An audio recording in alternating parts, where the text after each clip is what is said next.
એ પહેલાં ગઈકાલે આપણે કથાનો વિરામ ક્યાં કર્યો હતો એના વિશે આપણે મનન કરીએ.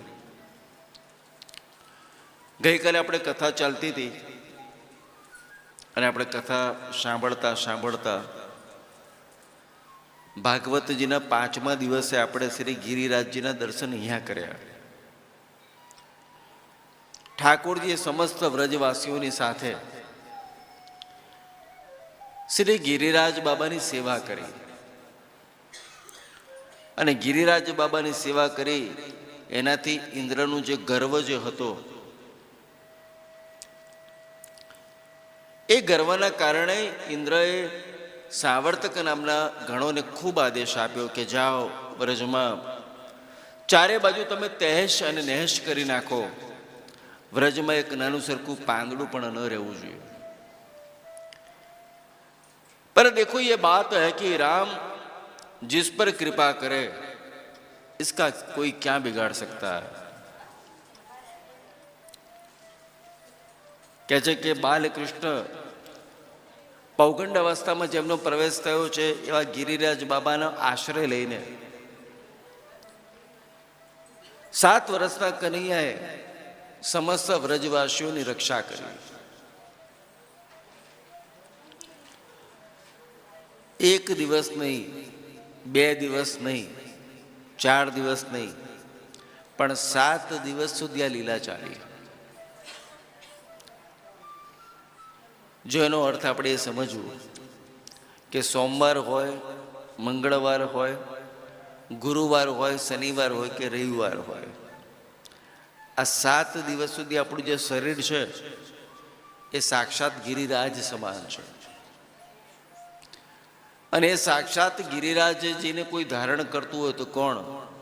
સ્વયં ઠાકોરજી ધારણ કરે છે. જે દિવસે ઠાકોરજીએ આંગળી હટાવી લીધી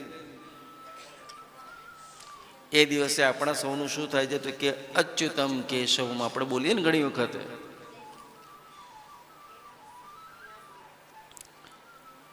સુખદેવજી મહારાજ પરીક્ષિત રાજાને કહે છે કે રાજન, લાલાએ વાંસળી વગાડી છે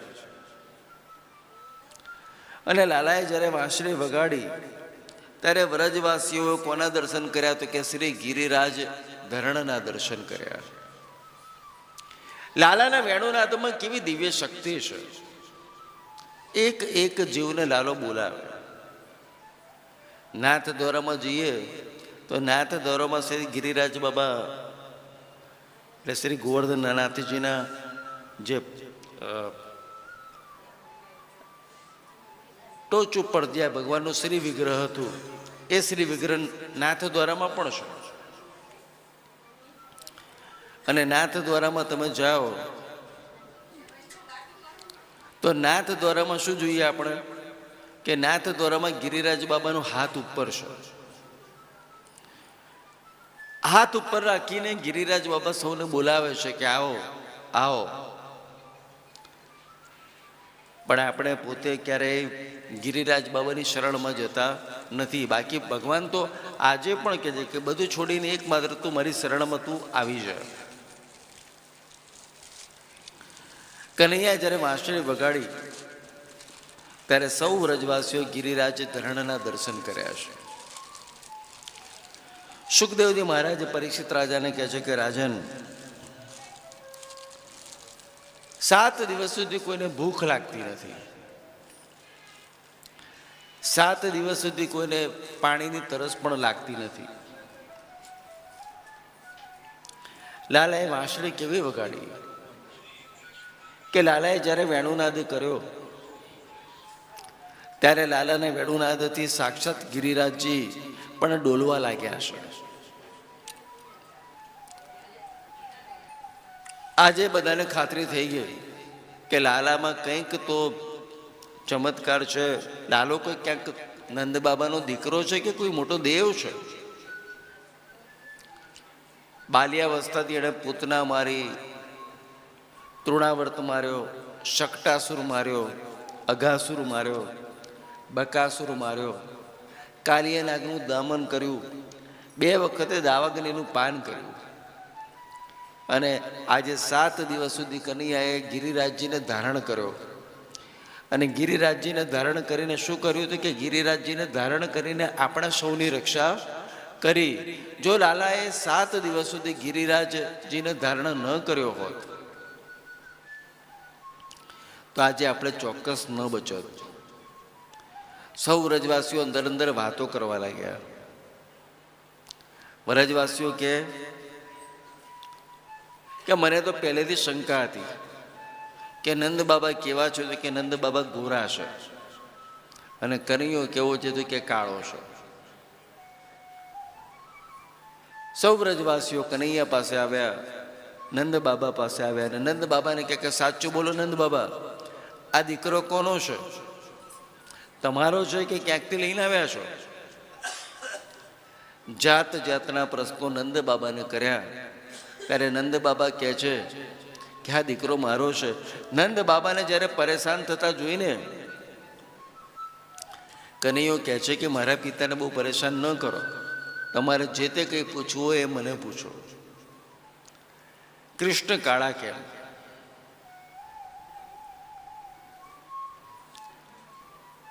નંદ બાબા અને યશોદા મૈયા ને પૂછે ને ત્યારે કનૈયો શું કહે? યશોદા મૈયા પૂછે કે બેટા દીકરા તું કાળો કેમ? એટલે યશોદા મૈયાને નંદ બાબાને શું કહે કનૈયો કે માં રાત્રિના સમયે હું તો જન્મી ગયો હતો પણ તું છે ને સૂઈ ગઈ હતી. હવે ગૌશાળામાં તું સૂતી હતી ત્યારે હું આળોટ્યો અને એ વખતે શું હતું તો કે રાત હતી અને રાત હતી એટલે શું થયું હતું કે રાતનું જે અંધારું હતું એ મને વળગી ગયું. રાધાજી પૂછે કનૈયાને કે કનૈયા તું કાળો કેમ? એટલે રાધાજી શું કે રાધાજી જ્યારે પૂછે ને બેન શક્ય બનતું તો વાતો ના કરો અને વાતો કરવું હોય તો પાછળ.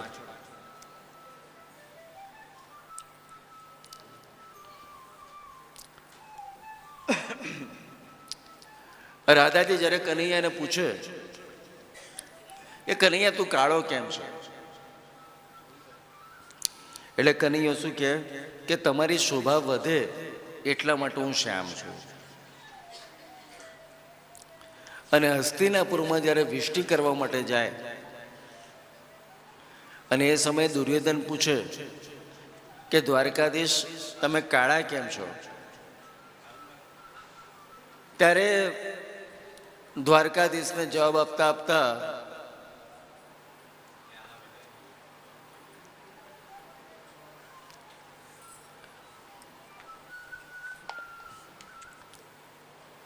ભાઈ આ બધું કેવું છે ખબર છે? કથા છે ને હંમેશા એકાગ્રતાનો વિષય છે.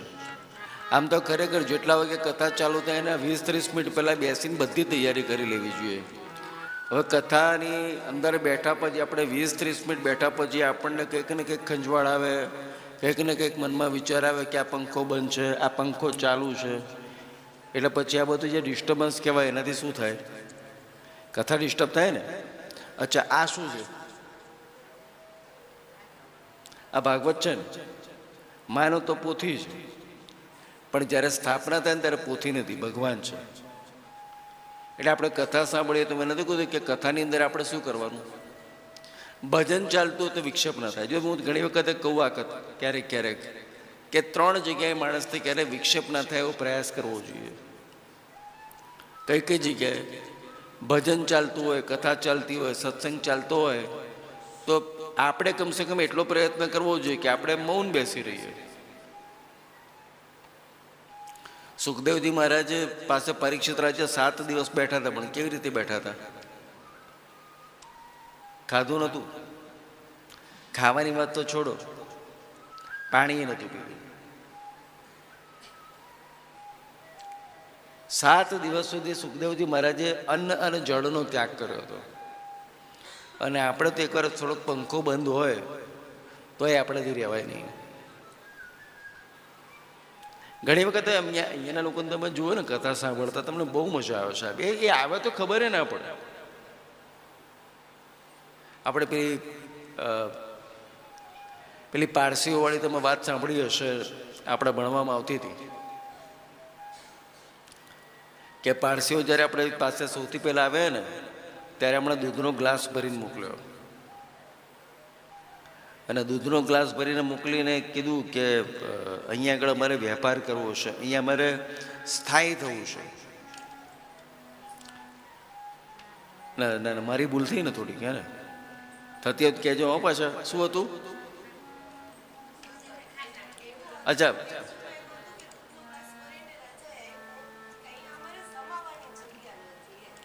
હા એટલે એમણે હા હા હા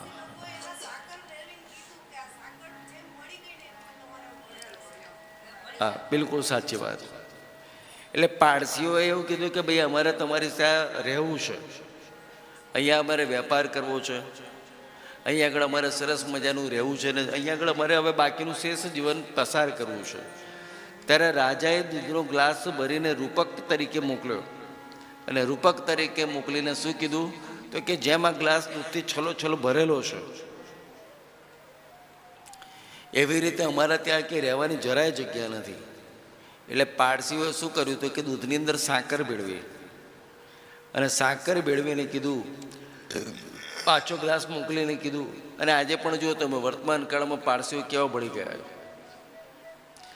ગયા છે ને. જેમ દૂધમાં સાકર ભળી જાય તો ખબર પડે, જેમ તમે માખણની અંદર મિશ્રી ભેળવો તો ખબર પડે, એમ આપણે કથાના સત્સંગ હોલમાં, ભજનમાં, કીર્તનમાં કે કોઈ યજ્ઞ ચાલતો તો આપણે જઈએ ને તો આપણે સહાયક થવું જોઈએ. સહાયક એટલે કેવી રીતે સહાયક થવાનું? જે તે પ્રસંગ ચાલતો હોય તો શેતરંજી છે, બોલો 7 દિવસ તમને કોઈને શેતરંજી પાથરવી પડી? કોઈએ પાથરી 7 દિવસ? અહીંયા સફાઈ કરી ક્યારેય? આપણે તો વૈષ્ણવ છે ને એટલે પેલી બુહારીજી ન કરવી જોઈએ. કોણ કરે? અહીંયાના માણસો જેને બિચારે અક્ષર બોલાવીને ચૂપચાપ શેતરંજી પાથરે, સફાઈ રાખે. હું 7 દિવસે લોકોને જોઉં. કથા કદાચ આપણે ગુજરાતીમાં કરીએ તમને ખબર ન પડે, પણ ભલે ખબર ના પડે પણ સેવા કરે. એટલે અહીંયા નહીં, આ તો ભવિષ્યમાં પણ શક્ય બનતું હોય તો બને એવો પ્રયાસ કરો કે પહેલાં તો વાણીથી મૌન રહેવાય. વાણીથી મૌન રહેવું કેટલું કાઠું છે. ગુજરાતીમાં કહેવત છે ને, ન બોલ્યામાં. અને ધંધો વેપાર કરતા તો એવી કહેવત છે કે બોલે એના બોર વેચાય. પણ સત્સંગ ચાલતો હતો, કારણ કે ભગવાન સાક્ષાત બેઠા છે. હવે ઠાકોરજી સાક્ષાત જો બેઠા હોય ને તમે એની આગળ વિક્ષેપ કરો તો કઈ ભગવાનને ગમે? સાહેબ, અમુક ઘણી બધી વસ્તુ સમજવા જેવી છે. આ બધી કથાઓ કદાચ તમે સાંભળી હશે, ફરી સાંભળશો ક્યારેક. ઘણા લોકો મંદિરમાં જાય ને તો બહુ ઘંટનાદ કરે, પણ મંદિરમાં ગમે તે સમયે ઘંટનાદ ના થાય. મંદિરમાં જાય એટલે જોરથી ઘંટનાદ કરે, અને ઘંટનાદ વગાડીને કહે કે સામે ભગવાનને ખબર પડે ને કે હું આવ્યો. બોલો, આપણે આવવાની ભગવાનને ખબર પડે એવું મને ખરી? ભગવાન તો જાણે જ છે. એ તો આપણે ક્યારેક ક્યારેક એવો ગર્વ કરીએ કે હું રોજ ભગવાનને ત્રિકાલ સંધ્યા કરું છું, કે હું રોજ ભગવાનને 5 વખત નમાજ પડું છું, કે હું રોજ ભગવાનને સવાર સાંજે દેવું અને પાઠ કરું છું. ઓછામાં ઓછું 30 મિનિટ ભગવાનનું ધ્યાન કરું છું. ભગવાન કે તું જન્મ્યો અને મરીશ ત્યાં સુધી હું નિત્ય 24 કલાક પડે તારું ધ્યાન રાખું છું. ભગવાન તો ક્યારેય એવું નથી કહેતા. ખિલાને વાલા કોણ હે? પરમાત્મા. એટલે મંદિરમાં જઈને ઘણા લોકો ઘંટનાદ કરે, પણ ઘંટનાદ એમને ન થાય. ઘંટનાદ ક્યારે થાય ખબર છે કોને? 2 જ ટાઈમે. એક આરતી થતી હોય ત્યારે ઘંટનાદ થાય, અને બીજો ઘંટનાદ ક્યારે થાય? ભગવાનને ભોગ લાગ્યો હોય ને, અને ભગવાનને ભોગ લાગીને જ્યારે પડદો ખોલીએ, દરવાજો ખોલીએ આપણે, ત્યારે ઘંટનાદ થાય. એ સિવાય ક્યારેય ઘંટનાદ ન થાય. એટલે જો પ્રયાસ કરજો કે કથા સાંભળો છો ને તો તમે પોતે સેલ્ફ એનાલિસિસ કરો કે ભાઈ દિવસમાં હું વ્યર્થ કેટલું બોલું છું. જો તો ખરેક વખતે આમ લખી નાખવાનું કે ભાઈ આજના દિવસમાં વ્યર્થ કેટલું બોલ્યો, જે મારે ખરેખર નહોતું બોલવું. પછી તમે બી વિટનેસ. બી વિટનેસ એટલે સાક્ષી બનો. સાક્ષી બનવું એટલે શું ખબર છે? સાક્ષી બનવું એટલે શું? જે થાય છે ને જોયા કરો અને એવી રીતે સાક્ષી બનો. સુખમાં સાક્ષી અને દુઃખમાં બી સાક્ષી. કૃષ્ણને તમે જુઓ, ભગવાનને આપણે કહીએ છીએ ને કે સત સ્વરૂપ, ચિદ સ્વરૂપ અને આનંદ સ્વરૂપ જે ભગવાન છે, વિચારો કે સર્જનમાં આનંદ અને વિસર્જનમાં પણ આનંદ. કૌરવો જ્યારે બધા હણાયા ને અને કુરુક્ષેત્રના યુદ્ધ પછી કૃષ્ણ ગાંધારીને મળવા જાય છે અને ગાંધારીને મળવા જાય છે ત્યારે ગાંધારી શ્રાપ આપે છે કે મારા કુળમાં કોઈ નથી બચ્યું, તો જાઉં તને શ્રાપ આપું છું કે તારા કુળમાં કોઈ નહીં બચે. કૃષ્ણ તમે જુઓ ની વિશાળતા. કૃષ્ણ કહે છે કે હું એ જ વિચારતો હતો કે મારા કુળનો નાશ કેવી રીતે થશે. ગાંધારીને કહે છે કે માં, તે શ્રાપ નથી આપ્યો, પણ મારા જે મનમાં જે પ્રશ્ન છે એ પ્રશ્નનું તે નિવારણ કર્યું છે. બાકી આપણે મકાન બનાવ્યું હોય અને કેટલાય દિવસો સુધી તમે છે ને પેલું પ્લાસ્ટર થાય તો પાણી છાંટીએ અને પછી કોઈ આપણને કે આ મકાન તોડી નાખો તો આપણે તોડીએ? શું કહીએ? જવા દો ને ભાઈ, આ મકાન તો મેં કેટલી મહેનતથી બનાવ્યું, તમને શી ખબર. પણ કૃષ્ણને એવું નથી. સર્જનમાં એ આનંદ, પાલનમાં પણ એટલો જ આનંદ અને સંહારમાં પણ એટલો જ આનંદ. એટલે કનૈયાની જેમ જીવનમાં બનવું તો સાક્ષી બનવું. શક્યતા જીવનમાં જો કેટલીક વાતો કથામાં સાંભળવા જેવી, તમને કોને કઈ વાત ગમી કથામાં 7 દિવસમાં, કે તમને એમ લાગ્યું હોય કે મારે આ મારા આચરણમાં લેવી છે? કઈ વાત ગમી તમને? કશું ના ગમ્યું? કથા સાંભળીએ તો કંઈક તો નિયમ લઈએ ને આપણે. મેં એક નિયમ તમને કહ્યો હતો કે જ્યાં પણ તમે જમો ને, ઘરે જમો કે બહાર જમો, પણ ઘરે જમો કે બહાર જમો, પણ તમે એવો પ્રયાસ કરજો કે આપણે છાડીએ નહીં. અન્નનો કુરીસ આપણે બગાડે નહીં કરીએ. બોલો હવે આ તો નિયમ લેવાય કે ન લેવાય? ઠીક છે, કોઈક વખતે માદા હોઈએ, આપણે બીમાર હોઈએ ને લેવાઈએ અને ઘરવાળા થોડું કંઈક આટલું તો ખાઈ લો, આટલું ખાઈ લો, વધારે નહીં. અને હવે એ વખતે 2 બિસ્કિટ અને ચા પણ આપણે ન લઈ શકતા હોઈએ અને આપણે પાછું એ શરીરની સ્થિતિ અલગ છે, પણ સાજા હોઈએ તો બોલો અન્નનો તમે બગાડ કરશો? ન કરવો જોઈએ ને. પછી બીજો એક સીધો સાદો નિયમ છે કે જીવનમાં સુખી થવું છે. બોલો કોને સુખી થવું છે? કોને નથી થવું એ મને કહો તો. એ હાથ ઊંચો કરો તો. અચ્છા, સુખી કોને થવું છે એ હાથ ઊંચો કરો. બધાને. તો જીવનમાં સીધો સાદો એક જ નિયમ છે સાહેબ, કે ભાવશે, ફાવશે અને ચાલશે.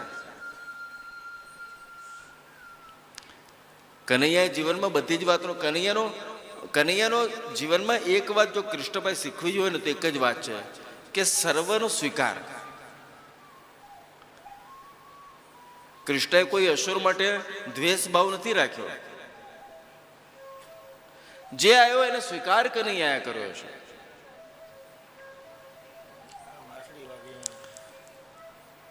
કૃષ્ણ તે નામ મંગલમ. ભગવાનનું નામ બહુ મંગલકારી છે. ભગવાનની એક એક લીલા મંગલકારી છે. મેં એક વાત આજે કદાચ નહીં કરી હોય પણ તમને કહું કે ક્રોધ આવે તો કરવો જોઈએ, પણ ક્રોધ કેવો કરવો જોઈએ? બધાને ખબર છે કે ગુસ્સો ખરાબ, હે ને? કોણ નથી જાણતું કે ગુસ્સો ખરાબ? ગુસ્સો કરવો જોઈએ, અને તોય ગુસ્સો આવે છે. હવે ક્રોધ કરવો તો કેવો ક્રોધ કરવો? કોઈકે બહુ સરસ મજાની વાત કરી છે સાહિત્યમાં કે ક્રોધ બને ત્યાં સુધી જીવનમાં કરવો નહીં. કારણ કે ગીતાજીમાં ભગવાન એવું કહે છે કે કામ, ક્રોધ અને લોભ આ ત્રણ એવા ચોર છે કે જે માણસને પાપ ન કરવું હોય તો પણ પાપ કરાવે છે.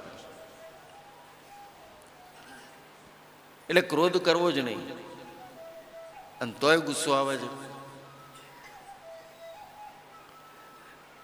પણ જીવનમાં જો સત્સંગ, સારી સારી વાતો સાંભળીએ ને, કથા આપણને બીજી કોઈ રીતે લાભ આપે કે ન આપે, પણ આ લાભ ચોક્કસ આપે. યાદ રાખો, કથા સાંભળો. પહેલાના સમયમાં તો કીર્તન કેવા સરસ મજાના થતા. પહેલા મને બહુ ગમે, પહેલાના જે વડીલો હતા ને, મોબાઈલ તો હતા નહીં. આજે પરિસ્થિતિ એવી છે ને કે એક માણસ એના બેડરૂમમાં બેઠો છે અને ડ્રોઈંગ રૂમમાં બેઠેલો બાપ દીકરાને મેસેજ કરે છે, તારે જોબ કેટલા વાગે જવાનું છે? અને દીકરો બેડરૂમમાંથી કહે છે કે મારે 10 વાગે જવાનું છે. મોબાઈલે મોટામાં મોટું, મોબાઈલનો આવિષ્કાર બહુ સરસ છે કે ભાઈ આખા વિશ્વમાં તમે એકબીજાથી કનેક્ટ ચોક્કસ થઈ શકો છો. પણ ટેકનોલોજી અને સાયન્સ, એ ટેકનોલોજી અને સાયન્સનો આપણે ઉપયોગ કરીએ એના કરતાં આપણે દુરુપયોગ કેટલો. ક્યારેક અત્યારે જુઓ તમે, મોબાઈલે લોકોને દૂર કરી દીધા છે. ત્યારે ઘણી વખતે જોવું ને કે બે જોડે બેઠા હોય ને સાહેબ, તો એક એનો મોબાઈલ રમતો અને બીજો એનો મોબાઈલ રમતો. આ શું? અહીંયા જે માણસના માણસ સાથે જે સંબંધ જે હતા, માણસના માણસ સાથે જીવનમાં સુખ અને દુઃખની જે લાગણીઓ હતી.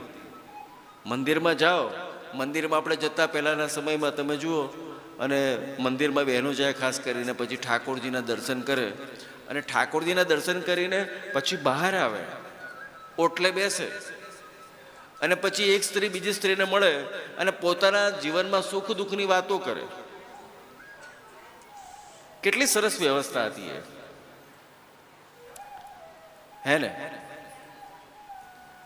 એ વ્યવસ્થા કેટલી સારી હતી. અને હવે સેલ ફોનના કારણે મુશ્કેલી આપણી એવી થઈ ગઈ કે સેલ ફોને માણસને એકબીજાથી દૂર કરી નાખ્યા. જો કદાચ સેલફોનનો વિરોધી નથી, તમે યુટ્યુબ છે કે ફેસબુક છે કે ઇન્સ્ટા જે તમે વાપરતા હો તો વાપરો, પણ શક્ય બનતું હોય તો આપણે એવો પ્રયાસ કરવો કે ભાઈ અડધો કલાક મનોરંજન માટે, અડધો કલાક કે કલાક આપીશ. ચાહે ટીવી હોય, મોબાઈલ હોય. અને એક નિયમ બીજો લેજો, કથા સાંભળતા હો તો, અને વ્રજમાં કથા સાંભળી તો નિયમ તમારે કેવા લેવા તમારે નક્કી કરવાનું, તમારી રુચિ અનુસાર. પણ શક્ય બનતું હોય તો ઘરમાં બધા જોડે બેસીને ભોજન કરો. થાય કે નહીં? ભલે વધારે 2 ટાઈમ તો કે મહારાજ હવે એ તો 9 વાગે જાય, હું તો 1 વાગે જમું, ઠીક વાત, પણ રાત્રે તો ભેગા બેસીને જમાય. અને એ બી પ્રયાસ કરો કે ભાઈ અઠવાડિયે 1 કે 2-3 દિવસ છે ને, ઘરે બેસીને ભગવાનના શ્રી વિગ્રહ પાસે કે સેવા પાસે તમે પ્રેમથી દીવો કરીને ભગવાનનું ભજન કરો. અને એકલા નહીં, સાથે બેસીને.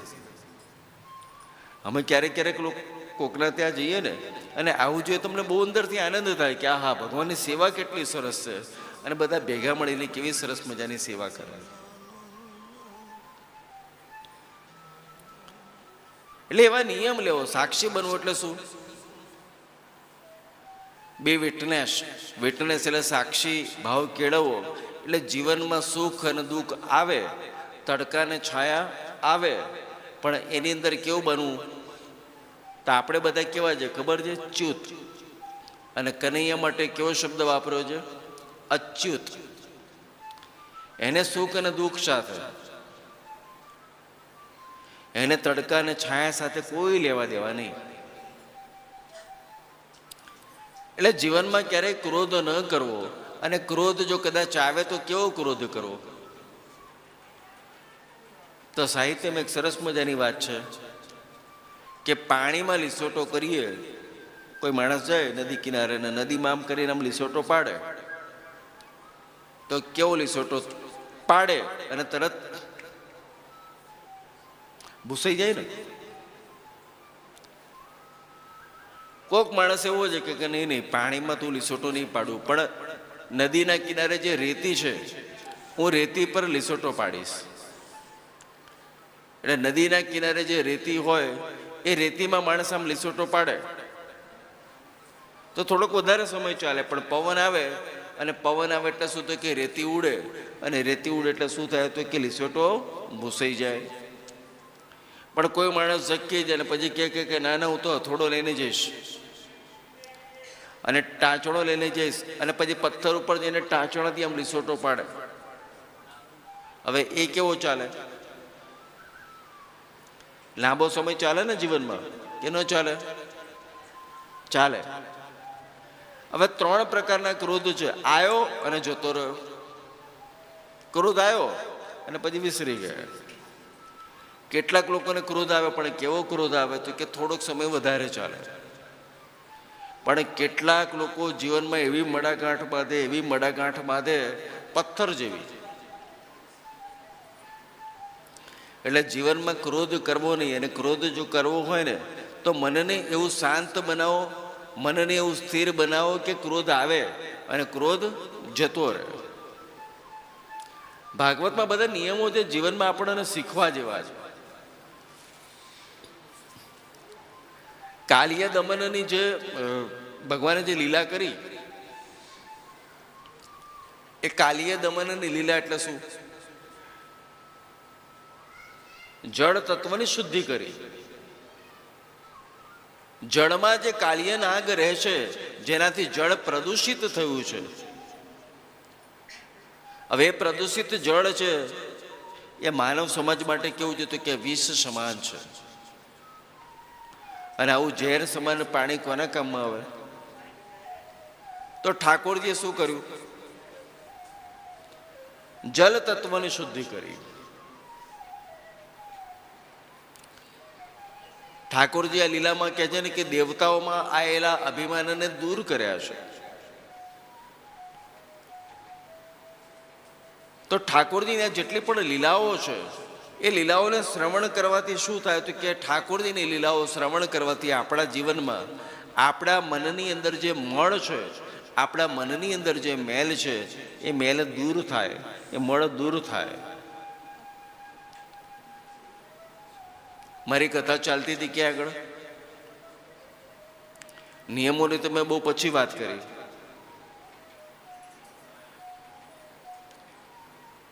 પણ મારી કથા ચાલતી હતી કે વ્રજવાસીઓ કનૈયા પાસે જઈને પૂછે છે કે કનૈયા કાળો કેમ? નંદ બાબા બતાવો.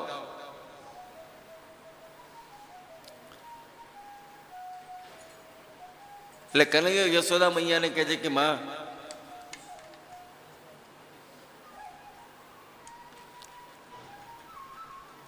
મારો જ્યારે જન્મ થયો ને એ સમયે ગૌશાળાની અંદર અંધકાર હતો અને અંધારી રાત્રિ હતી. માં, મેં બહુ પ્રયાસ કર્યો કે તું મારી સામે જુએ, પણ તે મારી સામું ન જોયું.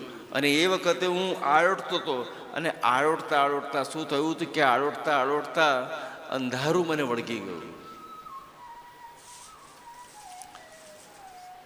રાધાજી જોડે નિકુંજમાં, જો રાધા અને કૃષ્ણ આપણને જુદા લાગે, પણ રાધા અને કૃષ્ણ જુદા નથી, એક જ છે. પણ એ રાધાજી નિકુંજમાં કનૈયાને પૂછે કે કનૈયા તમે કાળા કેમ છો?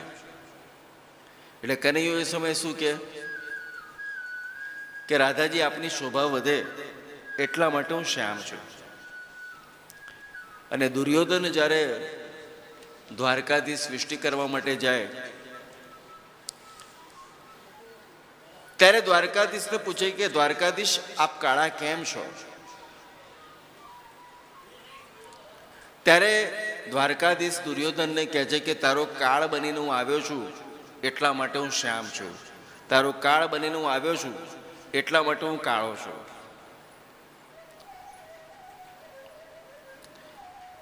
આજે બધાને ખાતરી થઈ કે કનૈયો હતો એટલે આપણે બચી ગયા. સૌએ સભામાં નંદજીને અનેક પ્રશ્નો પૂછ્યા છે. સુખદેવજી મહારાજે પરીક્ષિત રાજાને એ કથા સંભળાવી. હવે આ વ્રજમાં બહુ વરસાદ પડ્યો, પણ વ્રજવાસીઓને ત્રાસ આપ્યા પછી ઇન્દ્રએ જોયું કે વ્રજની અંદર જરા પણ વિનાશ નથી થયો, સૌના પ્રાણ બચી ગયા. ત્યારે ઇન્દ્રને પસ્તાવો થયો, અને ઇન્દ્રને જ્યારે પસ્તાવો થયો ત્યારે ઇન્દ્ર ગભરાયો. અને ઇન્દ્ર ગભરાયો ત્યારે નારદ મુનિ આવ્યા. નારદ મુનિને પૂછ્યું કે શું કરવું? તો કે કનૈયાને ગાય બહુ પ્રિય છે, તું ગાય લઈને જા. તારી પાસે સ્વર્ગમાં ગાય છે. કે છે કે ઇન્દ્ર મહારાજ સુરભી ગાયને આગળ લઈને ગયા, અને સુરભી ગાયને આગળ લઈને કહે છે કે કનૈયાની બહુ સુંદર સ્તુતિ કરી છે કે વિશુદ્ધ સત્વમ તવ ધામ શાંતમ તપોમયમ ત્વસ્તરજસ્તમસ્તકમ. અને પછી શું કર્યું? તો કે ઇન્દ્ર મહારાજે ભગવાનનો અભિષેક કર્યો, અને અભિષેક કરીને જે દૂધ એકઠું થયું, એ દૂધ એકઠું થયું એ કુંડને કયો કુંડ કહે છે? તો કે સુરભી કુંડ કહે છે. આજે બી વૈષ્ણવ જ્યારે ગિરિરાજની પરિક્રમા કરે ત્યારે સુરભી કુંડ પાસે ભાવ છે કે અહીંયા આગળ ભગવાનનો અભિષેક થયો. 27મા અધ્યાયમાં ગોવર્ધનની લીલા પૂરી થઈ છે, અને હવે 28મો અધ્યાય આવે છે. એક સમયની વાત છે કે એકાદશ્યામ નિરાહાર. એક સમયની વાત છે કે નંદ બાબા અને સમસ્ત વ્રજવાસીઓ એકાદશીનું વ્રત કરે છે. નંદ બાબાએ જાગરણ કર્યું, અને જાગરણ કરીને કહે છે કે એકાદશી કરવાની બહુ જ આવશ્યકતા છે. જે લોકો કરતા હોય શ્રદ્ધાપૂર્વક એના માટે કહું. અને વિધિપૂર્વક એકાદશી કરવાનું બહુ લાભ, બહુ પુણ્ય. નંદ બાબાએ રાત્રિનું જાગરણ કર્યું, અને કહે છે કે મધ્યરાત્રિના સમયે નંદ બાબાને એમ થયું કે બ્રહ્મ મુહૂર્ત થઈ ગયું. હવે બ્રહ્મ મુહૂર્ત થઈ ગયું એવું સમજીને નંદ બાબા ગયા ક્યાં? તો કે યમુનાજીની ધરામાં. અને યમુનાજીની ધરામાં ગયા, પ્રવેશ કર્યો, અને જેવું સ્નાન કરવા બેઠા ત્યાં તો વરુણના જે દૂતો હતા, એ વરુણના દૂતો નંદ બાબાને પકડીને લઈ ગયા. સવાર પડી, નંદ બાબા દેખાયા નહીં. કનૈયાએ પોતે યોગ વિદ્યા વડે જાણી લીધું કે વરુણના દૂતો નંદ બાબાને લઈ ગયા છે. કનૈયાએ વરુણ લોકમાં જઈને નંદ બાબાને છોડાવ્યા. સુખદેવજી મહારાજે પરીક્ષિત રાજાને આ કથા સંભળાવી. જો વરુણ દેવ કઈ ઇન્દ્રિયના દેવ છે? મેં હમણાં કહ્યું હતું ને, બીજા ત્રીજા દિવસે કદાચ આ વાત કરી હશે કે જીભના દેવ કોણ છે? વરુણ દેવ. સરસ્વતી નહીં હો. જીભે સરસ્વતી બેસે, પણ જીભના દેવ કોણ છે? તો કે જીભના દેવ છે વરુણ દેવ. હવે આપણે જે કથામાં આગળ પ્રવેશ કરીશું એ વખતે કઈ લીલા આવશે? રાસલીલા. અને રાસલીલામાં જો પ્રવેશ મેળવવો હોય તો રાસલીલામાં પ્રવેશ મેળવવા માટે શું કરવું પડે? તો કે સૌથી પહેલામાં પહેલું કોઈ માણસે પોતાની જીભ ઉપર કંટ્રોલ કરવો જોઈએ. બધી વસ્તુ પર કંટ્રોલ થાય, પણ બે અંગ ઉપર ક્યારેય માણસ તો કંટ્રોલ નથી થતો. એક જીભ અને બીજું ઉપસ્થ.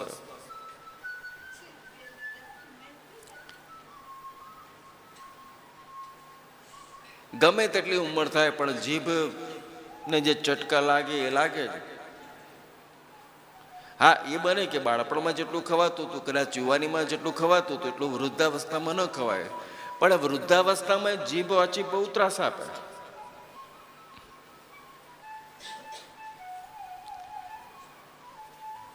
જીભમાં કેટલા રસ છે? જીભમાં કોઈ રસ છે? એકે રસ નથી ને ભાઈ જીભમાં. હોય જીભમાં રસ? ના. પણ જીભ શું કરે? જીભ શું છે તો કે જ્ઞાનેન્દ્રિય છે. કઈ ઇન્દ્રિય છે? જ્ઞાનેન્દ્રિય.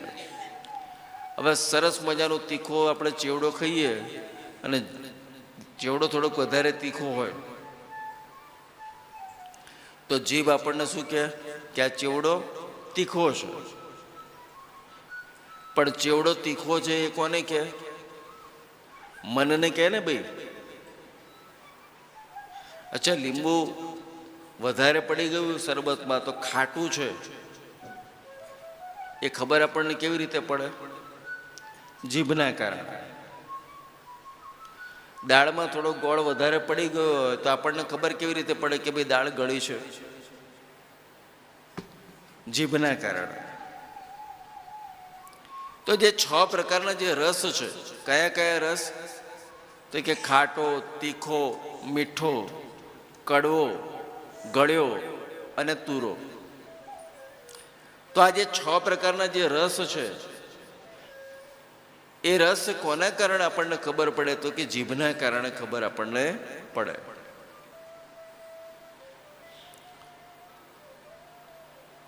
એટલે જીભ ઉપર કંટ્રોલ મેળવીએ ત્યારે આપણને રાસલીલામાં પ્રવેશ મળે. આ પછી 29મા અધ્યાયમાં રાસલીલા, જો ભાગવત જે કહેવાય ને એના સ્કંદ કેટલા છે તો કે 12 સ્કંદ છે. અને 12 સ્કંદમાં 10મો સ્કંદ છે ભગવાનની નિરોધ લીલા, કે જેમાં ભગવાનના જુદા જુદા જે ભગવાને ઠાકોરજી જે લીલાઓ કરી છે એનું વર્ણન છે.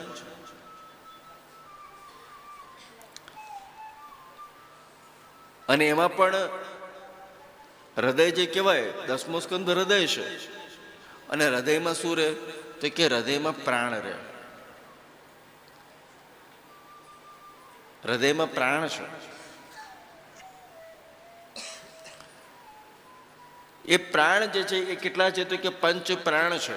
મહારાજ ઘણી વખત આપણને કહે કે ઓમ પ્રાણાય સ્વાહા, ઓમ અપાનાય સ્વાહા, ઓમ વ્યાનાય સ્વાહા. એ 5 પ્રાણ છે.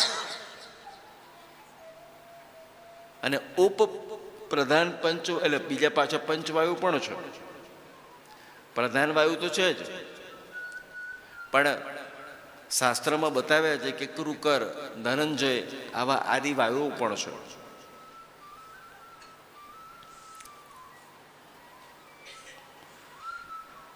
ઓગણત્રીસમાં અધ્યાયથી રાસલીલાનો પ્રારંભ થાય છે.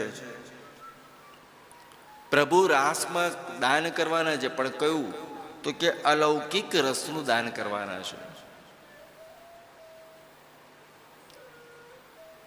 અલૌકિક રસમાં જેનું મન ફસાયું છે એ પ્રભુને બહુ પ્રિય છે. અને લૌકિક રસમાં જેનું મન ફસાયું છે એને અલૌકિક રસ પ્રાપ્ત થતો નથી. આપણે બધા એમ માનીએ કે ભાઈ ભગવાને રાસલીલા કરી, પણ યાદ રાખજો રાસલીલા એટલે કોઈ સ્ત્રી અને પુરુષનો સંબંધ નથી. રાસલીલામાં જો સ્ત્રી અને પુરુષનો સંબંધ હોય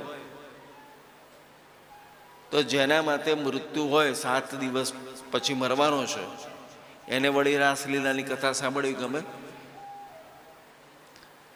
વિચારો કે ડૉક્ટરે કીધું કે 24 કલાક છે, એમને તમારે જે ખવડાવવું એ ખવડાવો, અને તમે એને કહો કે પૂરણપોળી ખાઈ લો દાદા, તમને બહુ ભાવે છે ને, પછી કાલે ખાવા મળે કે ન મળે તો દાદાને પૂરણપોળી ભાવે? હવે જેના માથે મૃત્યુ હોય, હવે એને વળી પાછું આ બધી વસ્તુઓમાં રસ પડે ખરો કામલીલામાં? એટલે ઘણા લોકો માને કે રાસલીલા એટલે કામલીલા. કામલીલા નહીં. રાસલીલા એટલે શું? તો રાસલીલા એ અલૌકિક લીલા છે. જેમાં ઠાકોરજી ગોપીઓને દાન કરવાના છે, પણ કહ્યું હતું કે અલૌકિક રસનું દાન કરવાના છે. ભગવાન કેવા છે તો કે રસો વૈસહ, ભગવાન રસ સ્વરૂપ છે, ભગવાન રસ રાજ છે. 29મા અધ્યાયમાંથી આ રાસલીલાનો આરંભ થાય. પંચ અધ્યાય છે. કહે છે કે ભગવાન અપી તા રાત્રિ શરદોત્ફુલ્લ મલ્લિકા. અહીંયા તા રાત્રિ એટલે એક રાત્રિની વાત નથી કરી, આવી અનેક રાત્રિઓ છે. અને એ સમયે શરદનો મહિનો ચાલતો હતો, અને શરદ મહિનાની ઋતુ જ્યારે આવે ત્યારે શું થાય તો કે ચોમાસામાં જેટલો વરસાદ પડ્યો હોય અને એના કારણે ચોમાસામાં નદીનું જળ કેવું બન્યું હોય તો કે માટીવાળું. અને આવું જે માટીવાળું જળ બન્યું હોય, અને એ અષાઢ મહિનામાં કે શ્રાવણ મહિનામાં જે દૂષિત પાણી હોય, અને ભાદરવો મહિનો જ્યારે આવે ત્યારે ધીમે ધીમે પાણી નિર્મળ થાય. અને શરદ ઋતુ જ્યારે આવે અને શરદ પૂર્ણિમાની ઋતુ આવે ત્યાં સુધી બધું માટી નીચે બેસી ગયું હોય, ત્યારે પાણી કેવું બને? નિર્મળ બને. એટલે સુખદેવજી મહારાજે કહ્યું કે ભગવાન પિતા રાત્રિ, એવી રાત્રિઓનો ભગવાને 7 સ્વીકાર કર્યો. અને એવી રાત્રિએ કે જ્યારે કમળો ખીલ્યા હતા, અને કમળો ખીલેલા તે સમયે કહે છે કે ચારે બાજુ વનરાજીની અંદર કમળોની સુવાસ પ્રસરી ગઈ હતી. 2 પ્રકારના કમળો વનમાં ખીલે, એક દિવસે ખીલે એવા, અને બીજા કેવા તો કે રાત્રે ખીલે એવા. વનની અંદર અનેક પ્રકારના રંગબેરંગી અને સુગંધી પુષ્પો હતા. એની સુવાસથી વનરાજી મહેકી ઉઠી હતી.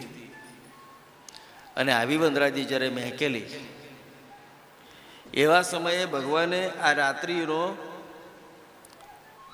સ્વીકાર કરીને ભગવાને વચન આપ્યું હતું ક્યારેક કે એક સમય એવો આવશે ત્યારે ગોપીઓ હું તમારી સાથે રાસ રમીશ. ભગવાને એ યાદ કર્યું, અને ભગવાને દિવ્ય વેણુનાદ કર્યો છે. ભગવાને જ્યારે વેણુનાદ કર્યો ત્યારે જો જ્યાં પ્રેમ હોય ને ત્યાં સિદ્ધિ પ્રાપ્ત થાય. ઘણા લોકો બહુ દૂર બેઠા હોય ને બિચારા પ્રેમથી, અને એને કોઈ જૂનું ગીત સંભળાતું હોય ને તો એને કાન એટલા મોટા થઈ જાય, ને દૂરથી કોઈ શબ્દ સંભળાતો તેને સ્પષ્ટ સંભળાય. અને ઘણી વખત એવું બને કે રેડિયાથી બહુ નજીક બેઠો હોય, પણ રેડિયાથી નજીક બેઠેલા માણસને પણ ગીત સંભળાય નહીં. આવું બને ને ક્યારેક. કેમ? પેલાનો પ્રેમ છે તો દૂર છે તોય સ્પષ્ટ સંભળાય છે, અને પેલો નજીક છે પણ એને કેમ નથી સંભળાતું? છે તો નજીક પણ એનું મન ક્યાં છે? બહાર છે. એટલે ભક્તિ એટલે શું? નારદ મુનિ કે ભક્તિ માર્ગના આચાર્ય છે નારદ મુનિ. નારદ મુનિ કહે છે કે સાતો અસ્મિન પરમ પ્રેમ રૂપા. આ ભક્તિ કેવી છે તો કે પરમ પ્રેમ રૂપ છે અને અમૃત રૂપા છે. અને પાછા કેવી છે ભક્તિ તો કે અમૃત રૂપા છે. એટલે ભક્તિ જ્યારે માણસ કરે ત્યારે એને સિદ્ધિની પ્રાપ્તિ થાય. પણ કેવી સિદ્ધિ? તો આ ગોપીઓને સિદ્ધિની પ્રાપ્તિ થઈ છે. પણ કેવી સિદ્ધિ? તો કે દૂરદર્શન અને દૂર શ્રવણ. આ ગોપીઓના મનમાં નિત્ય કૃષ્ણનું સ્મરણ છે, અને નિત્ય કૃષ્ણનું સ્મરણ કરતા કરતા ભગવાને જ્યારે વનરાજીમાં જાય ત્યારે એ લોકો ઘરમાં બેઠા બેઠા ઠાકોરજી શું કરે છે જુએ છે, અનુભૂતિ કરે. ઠાકોરજી જ્યારે વેણુનાદ વગાડે છે શરદ માસમાં, અને એ વેણુનાદ કનૈયાનો આ ગોપીઓને વ્રજમાં સંભળાય છે, પોતાના ઘરમાં સંભળાય છે. કેમ? તો કે એમનું મન ક્યાં છે? કૃષ્ણમાં. અને આપણે બધા કથામાં બેઠા હોઈએ કનૈયો તો આજે બોલાવે છે, આવો. પણ આપણા બધાનું મન ક્યાં રમતું હોય?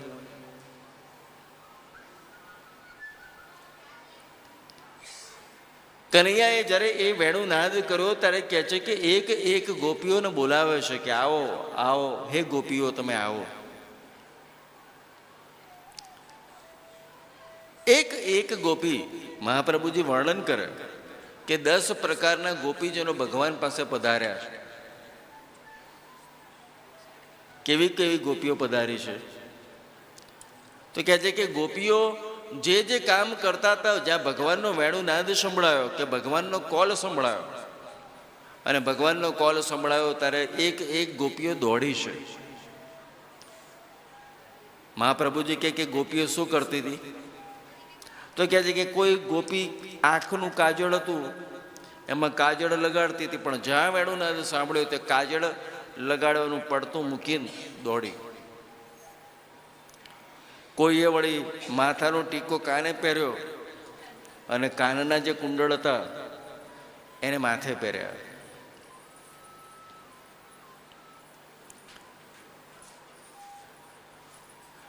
કોઈએ વળી ગાયને દોહતી હતી અને ગાયને દોહવાનું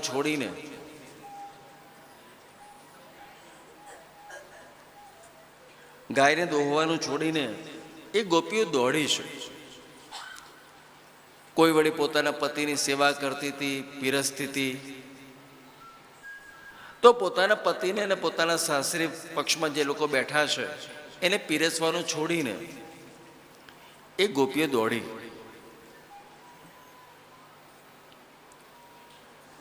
આજે કનૈયાનો કોલ આવ્યો છે અને જ્યાં કનૈયાની મળવા માટે ગોપીઓ દોડી ત્યારે કેટલાક લોકોને, ઘરના લોકોને ન ગમ્યું. તે સસરાથી માંડીને સાસુ અથવા એમના પતિઓ જ્યારે એમને રોકી અને દરવાજા જ્યારે બંધ કરી દીધા, ત્યારે કહે છે ને કે શરીરથી જે ગોપીઓ મનમાં પહોંચી એની પહેલા કેટલી ગોપીઓ એવી હતી કે જે મનથી વનમાં પહોંચી. અને જ્યારે વનમાં પહોંચી ત્યારે ઠાકોરજી બોલાવે છે, કહે છે આવો ગોપીઓ. શું કહે છે કે સ્વાગતમ બહુ મહાભાગા, હે મહાભાગ્યશાળી ગોપીઓ, સ્વાગત છે તમારું.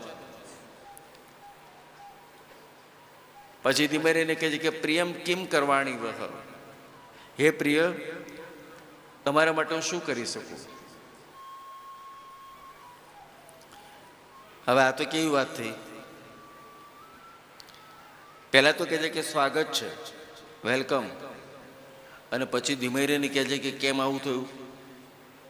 આ તો એવી વાત થઈ ને કે આપણને કોઈ ઇન્વિટેશન આપ્યું હોય કે you are all invited for this celebration with your whole family, અને આપણે આખા ફેમિલીની સાથે જ્યારે આપણે એના ઘરે જઈએ અને ડોરબેલ વગાડીએ અને પછી પેલો માણસ આંખો ચોડતો પતિ પત્ની બહાર આવે અને બહાર આવીને પછી કે આવો આવો, એક્સપેક્ટ નહોતું કર્યું, આવો આવો આવો, પણ પછી ધીમે રહીને પૂછે કે કેમ આવવાનું થયું? તો આપણે તો ઝંખવાણા પડી જઈએ ને. ગોપીઓ કહે છે કે આટલા વર્ષો પહેલા તમે કોલ આપ્યો હતો કે એક સમય એવો આવશે ત્યારે અમે આવીશું, અને આપ એ રાત્રિ આવી. પ્રભુ આપે જ્યારે કોલ આપ્યો અને અમને જ્યારે બધાને નિમંત્રણ આપ્યું અને અમે જ્યારે સૌ આવ્યા, પણ આયા પછી તમે કહો છો કે કેમ આવવાનું થયું?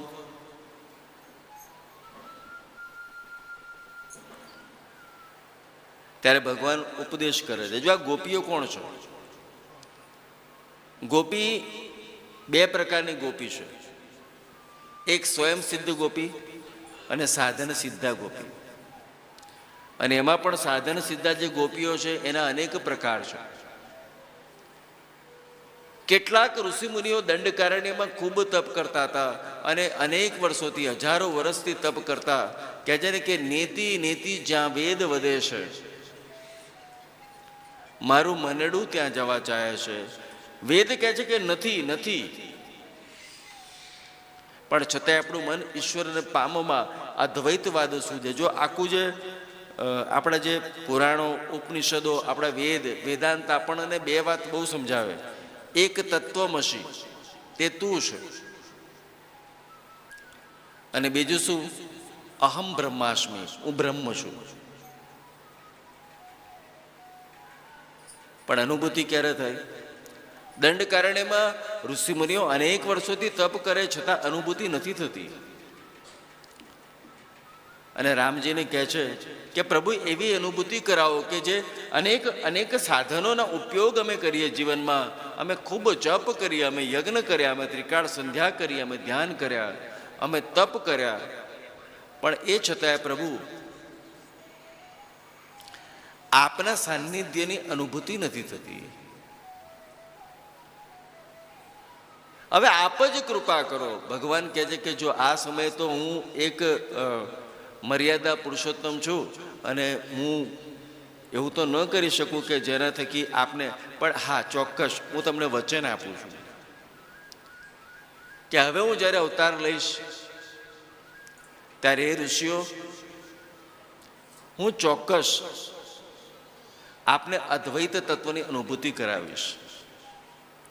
અરે વેદો જ્યારે જે અકથનીય છે, ભગવાનનું જે સ્વરૂપ જે અવર્ણનીય છે, એવા અકથનીય અને અવર્ણનીય સ્વરૂપની જ્યારે એને ગુણગાન ગાયા, અને ગાવા છતાં પણ જ્યારે ભગવાન, કારણ કે ભગવાન કેવા છે તો કે અસિતગીરી સમન સ્યાત કજ્જલમ સિંધુ પાત્રે.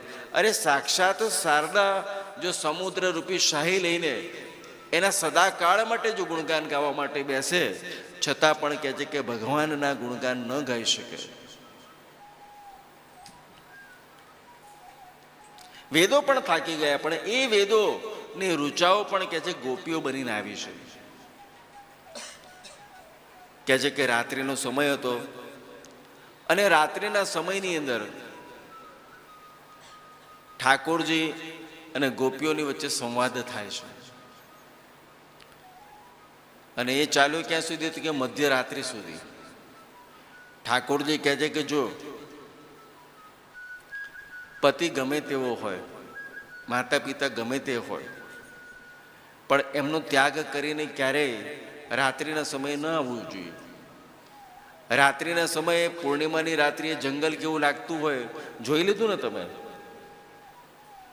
હવે જાઓ રજન્યસા ગોર રૂપા. જો સાહેબ આ શું છે ખબર છે? વૃંદાવન આવું ને એટલે વૃંદાવનમાં આવવા માટે અહીંયા પ્રેમ હોવો જોઈએ.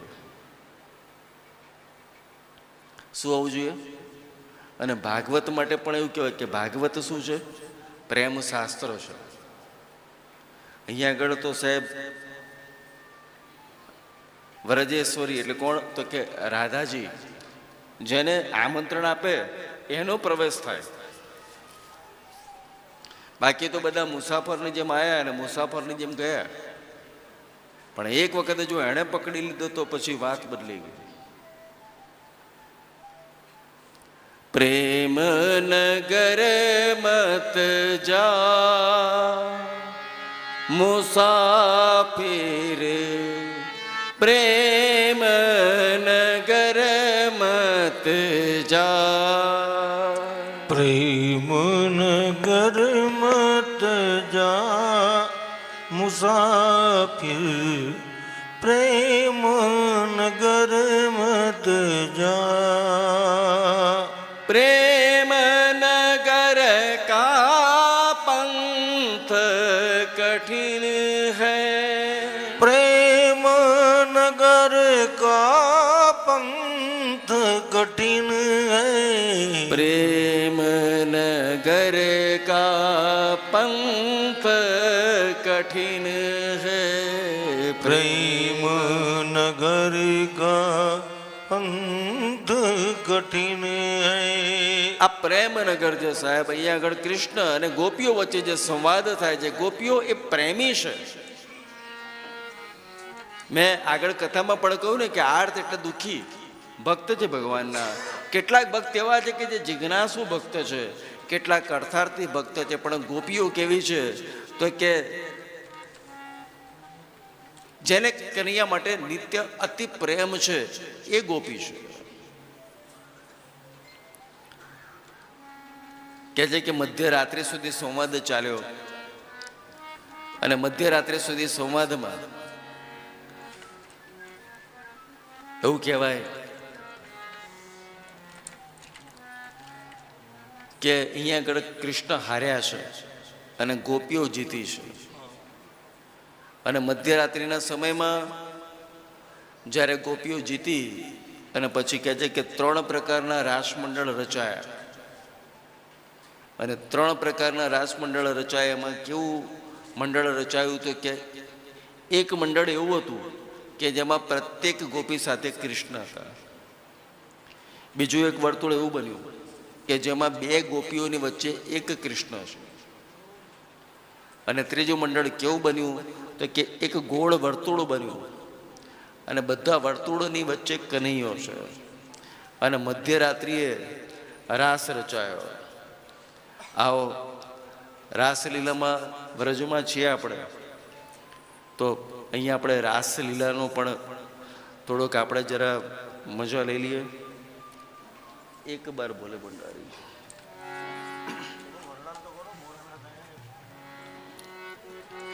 આ રાસલીલાની અંદર નારદ મુનિ પણ પધાર્યા છે અને તારાચંદની એક રચના છે જેમાં કહે છે કે સાક્ષાત શિવજી પણ ગોપી બનીને પધાર્યા છે. एक बार शिव बोले भंडारी बनकर ब्रिज की नारी गोकुल में आ गए, ओ गोकुल में आ गए. पार्वती ने मना किया पर ना माने त्रिपुरारी गोकुल में आ गए, ओ गोकुल में आ गए. बार शिव बोले भंडारी बनकर ब्रिज किनारी गोकुल में आ गए, ओ गोकुल में आ गए.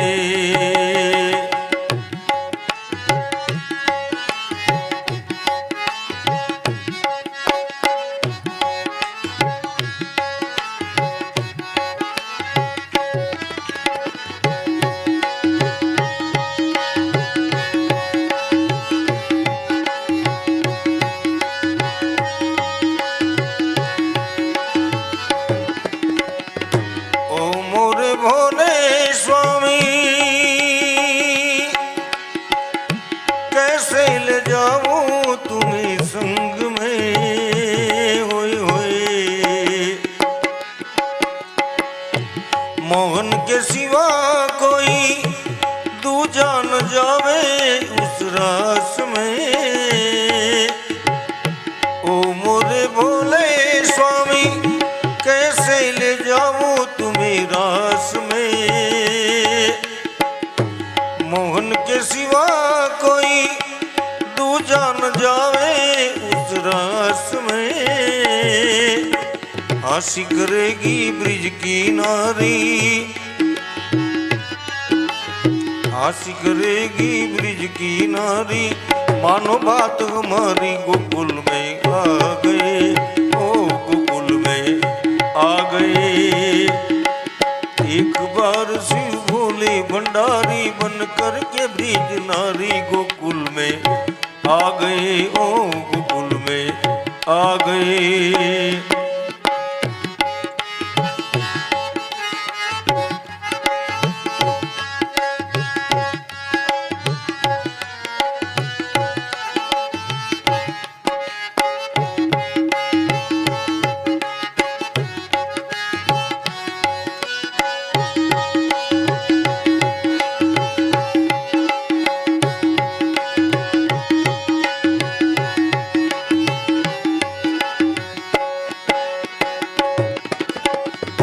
ऐसा सजा दे मुझे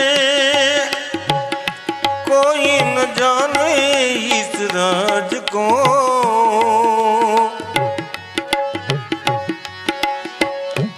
सहेली है ये मेरी, अरे तू ऐसा बताना ब्रिज राज को.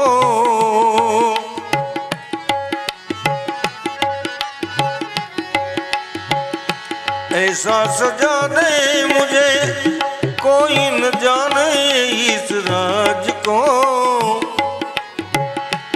सहेली ये मेरी ऐसा बताना ब्रिजराज को, लगा के गजरा पहन के सारी, लगा के गजरा पहन के सारी, चाल चले मतवाली गोकुल में आ गए, ओ गोकुल में आ गए। एक बार शिव बोले भंडारी बन कर के ब्रिज नारी गोकुल में आ गए, ओ गोकुल में आ गए।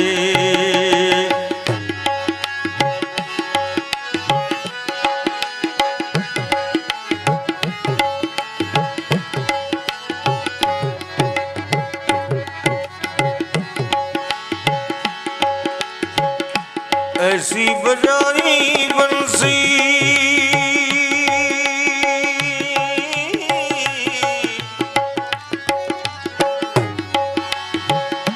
ऐसी बजाई बंसी, सुध बुध भूले भोलेनाथ भी आई गए शंभु, ऐसा समझ गए ब्रिजराज भी। खिसक गई जब सर से सारी, खिसक गई जब सर से सारी, मुस्कुराए बनवारी गोकुल में आ गए, ओ गोकुल में आ गए। एक बार शिव बोले भंडारी बनकर ब्रिज की नारी गोकुल में आ गए, ओ गोकुल में आ गए।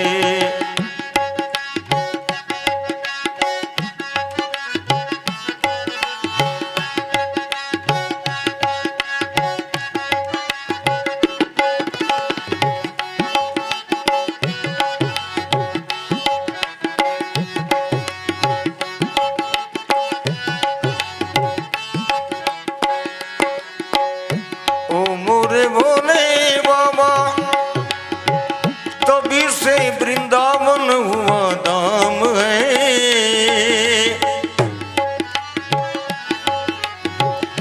ओ मोरे भोले स्वामी, तभी से गोपीश्वर पड़ा नाम है। ओ मोरे भोले बाबा, तभी से वृंदावन हुआ धाम है।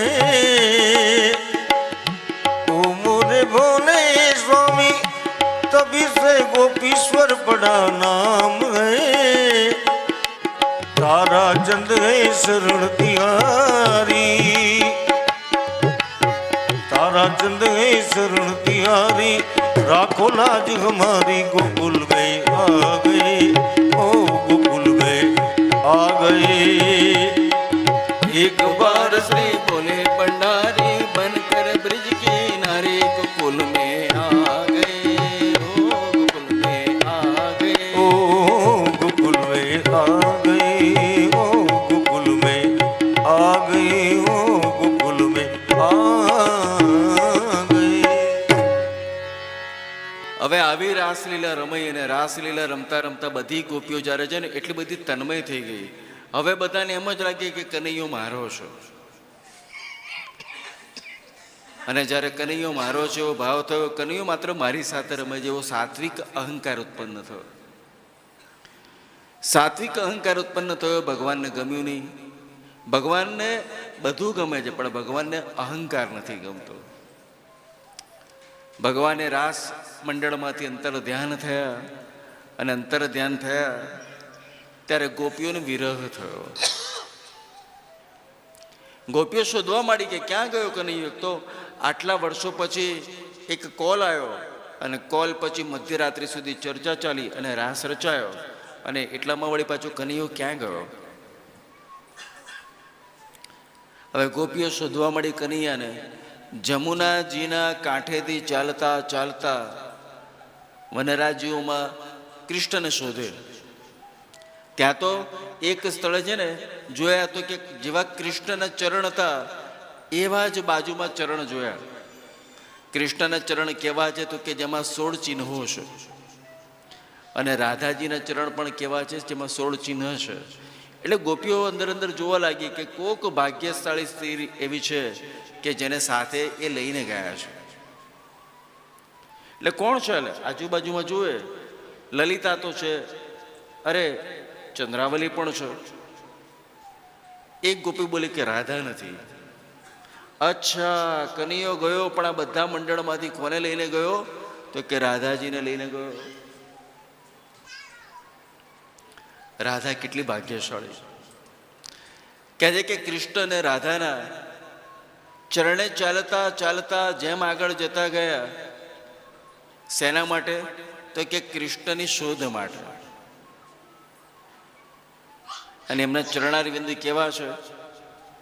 તો કોઈએ સરસ મજાની વાત કરી કે મેરો તો આધાર શ્રી કૃષ્ણ કે ચરણારવિંદ, મેરો તો આધાર શ્રી કૃષ્ણ કે ચરણારવિંદ, મેરો તો આધાર શ્રી કૃષ્ણ કે ચરણારવિંદ, મેરો તો આધાર શ્રી કૃષ્ણ કે ચરણારવિંદ, કૃષ્ણ કે ચરણારવિંદ, રાધે કે ચરણારવિંદ, કૃષ્ણ કે ચરણારવિંદ, રાધે કે ચરણારવિંદ, કૃષ્ણ કે ચરણારવિંદ, રાધે કે ચરણારવિંદ, કૃષ્ણ કે ચરણારવિંદ, રાધે કે ચરણારવિંદ, મેરો તો આધાર શ્રી કૃષ્ણ કે ચરણારવિંદ, મેરો તો આધાર. શ્રી કૃષ્ણ કે ચરણારવિંદ. तो कृष्ण के चरणारविंद को और राधा जी के जो चरणारविंद है, જેમાં કેટલા તો કે 16 ચિહ્નો છે. એને જોતા જોતા આગળ ગયા તો વનમાં જઈને જોયું તો શું જોયું? તો ક્યાંક છે ને પુષ્પ વિખરાયેલા જોયા. એટલે એક સખી બોલી કે લાગે છે કે કદાચ કનૈયાએ અહીંયા રાધાજીને વેણી બાંધી હશે. અને બીજી ગોપી ઈર્ષાવતી કે હા ચોક્કસ, અહીંયા જો ને ફૂલ વિખરાયેલા છે, અને અહીંયાથી વેણી બાંધીને પછી એ લોકો આગળ ગયા હશે. કહે છે કે કૃષ્ણ અને રાધાજીના ચરણારવિંદના દર્શન કરતા કરતા જેમ આગળ વધતા ગયા અને જોયું તો હવે રાધાજીના ચિહ્ન ગાયબ થઈ ગયા, માત્ર કૃષ્ણના ચરણ દેખાય છે. એટલે પછી ગોપીઓ ગેસ કરવા મળી કે ક્યાં ગઈ હશે રાધા? એટલે એક ગોપી કે રાધા થાકી ગઈ હશે. અને રાધાજી થાકી ગયા હશે એટલે કનૈયાને કહ્યું હશે કે કનૈયા અમારાથી ચલાતું નથી. એટલે કનૈયાએ શું કર્યું હશે? તો કે રાધાજીને પોતાના ખભા પર બેસાડ્યા હશે અને પછી કનૈયો એકલો ચાલ્યો હશે. એમ કરતા કરતા કનૈયાના ચરણથી આગળ ગયા. ત્યાં તો ઝાડ ઉપરથી અવાજ આવ્યો, અરે ઓ બાવરી, जरा ऊपर देख. अरे आवाज तो राधा की लग रही है. अरे ओ बावरी देख. अरे तो ऊपर कैसे पहुंची? બીજી ગોપી કે અહીંયા તો સીડી નથી દેખાતી ને ટેબલ નથી દેખાતું. એટલે ત્રીજી ગોપી વળી પછી કોણી મારીને હસતા હસતા કે જે ટેબલ હતું ને ટેબલ જ ખસી ગયું. હવે રાધાજીને પણ અહંકાર આવ્યો કે આટલી બધી ગોપીઓની વચ્ચેથી માત્ર ને માત્ર મને લઈને ગયા. આટલી બધી ગોપીઓ હતી તો મને જ કેમ લઈને ગયા? હવે જો રાધાજીને અહંકાર આવે ખરો? બોલો ભાઈ, અહંકાર આવે રાધાજીને?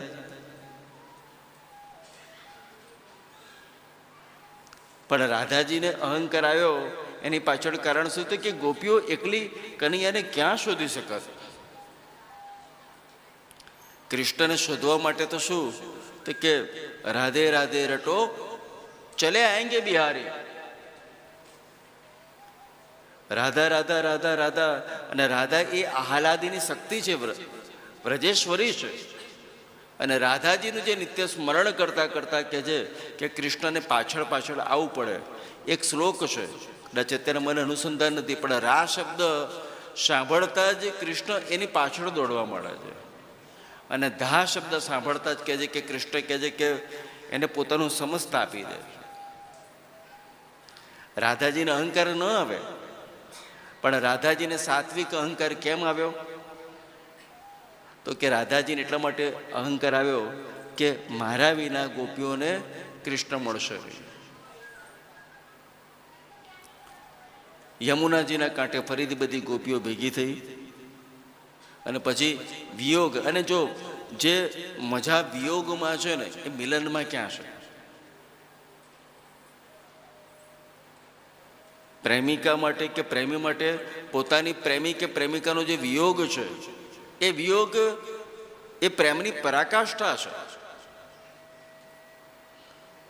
અને એ સમયે ગોપીઓ જુદા જુદા શ્લોકોથી ભગવાનની જુદા જુદા સંબોધન છે, જેમાં જુદા જુદા ભાવો વ્યક્ત કરે છે. 19 શ્લોક છે અને 19 શ્લોકોમાં ભગવાનને બોલાવે કે હે પ્રભુ, ક્યાં છો આપ? પહેલો શ્લોક બહુ દિવ્ય છે કે જયતિ તેદિકમ જન્મના વ્રજ શ્રયત ઇન્દિરા સશ્વદત્રહી દૈતદૃશ્યતા દેક્ષુતાવકા સ્ત્વ ઇદ્રુતાસવ સ્ત્વાં વિચિન્વતે. ગોપીઓ શું કહે છે કનૈયાને કે જયતિ તે અધિકમ, હે પ્રભુ આપ જ્યારથી પ્રગટ થયા છો ત્યારથી વ્રજભૂમિનો મહિમા ખૂબ વધી ગયો છે. કેમ? તો કે શ્રયત ઇન્દિરા શશ્વદત્રહી, આપે જ્યારથી અહીંયા પ્રગટ થયા છો ત્યારથી લક્ષ્મીજી અહીંયા આશ્રય લેવા માટે પધાર્યા છે. હવે વૈકુંઠ શબ્દનો આપણે વિચાર કરીએ તો વૈકુંઠ એટલે શું? આખા બ્રહ્માંડમાં ક્યાં પૃથ્વી પર વૈકુંઠનું ક્યાંક અસ્તિત્વ છે ખરું? આપણા શાસ્ત્રો આપણને કહે કે કુંઠ એટલે શું? તો કે કુંઠ એટલે બુદ્ધિ. અને આપણી બુદ્ધિ મોટાભાગે માણસથી શેમાં જાય છે? ઘર બાર ચલાવવામાં, અર્થોપાર્જન કરવામાં અને મોજ શોખ કરવામાં. પણ કુંઠ એટલે બુદ્ધિ. અને વિગતા કુંઠા ઇતિ વૈકુંઠ. વિશુદ્ધ આપણી જ્યારે બુદ્ધિ થાય ને, આપણા બુદ્ધિમાંથી જ્યાં ત્યાં ભટકવાની બુદ્ધિ આપણી બંધ થઈ જાય અને વિશુદ્ધ થયેલી બુદ્ધિમાં કોણ બિરાજે છે? તો કે ઠાકોરજી બિરાજે છે. વૈકુંઠ કેવું છે? કોઈએ જોયું ખરું વૈકુંઠ? કોઈ ગયું હોય ને વૈકુંઠ કોઈએ જોયું હોય? કહે છે કે વૈકુંઠ અતિ દિવ્ય છે. અને કેવી ભૂમિ છે? તો કે સત્વ પ્રધાન ભૂમિ છે. વૈકુંઠ એવી ભૂમિ છે કે જ્યાં ગયા પછી માણસ સંસારમાં પાછો આવતો નથી. પણ ગોપીઓ માટે તો વૈકુંઠ પણ એટલું દિવ્ય નથી. ગોપીઓ કહે છે કે મને તો વૈકુંઠ ન ગમે, અમારા માટે તો વ્રજ જ શ્રેષ્ઠ છે. બીજા શ્લોકમાં કહે છે ગોપી કે સરદુદાસ એ સાધુ જાત સત સરસી જોદર શ્રી મુષાદૃષા સુરતનાથ તે અશુલ્ક દાસિકા વરદ નિઘ્નતો નેહ કિમ વદહ.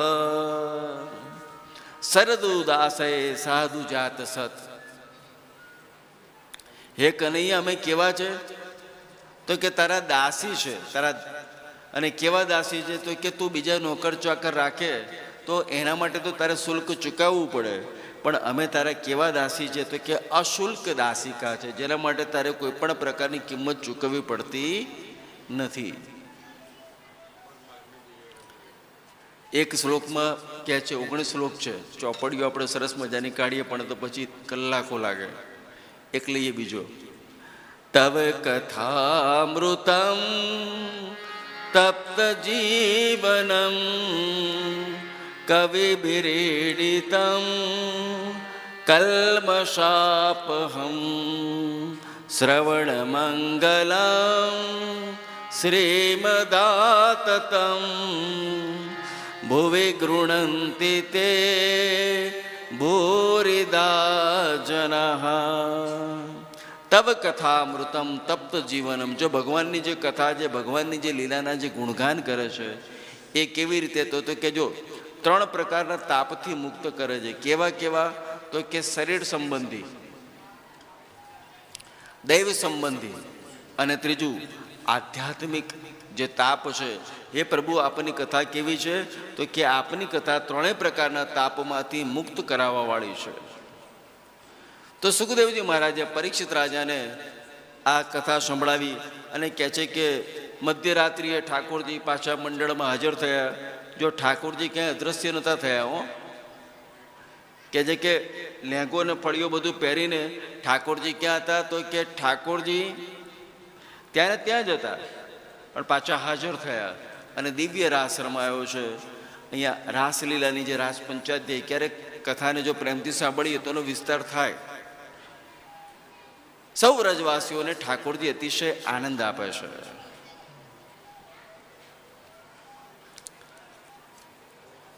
આ બાજુ કહે છે કે હવે રાસલીલા રચાઈ અને ભગવાન કેટલા વર્ષના થયા, તો કે 11 વર્ષના થયા. શિવરંજની કે થોડી કરી નાખો, શિવરંજની કેવી કરી નાખો.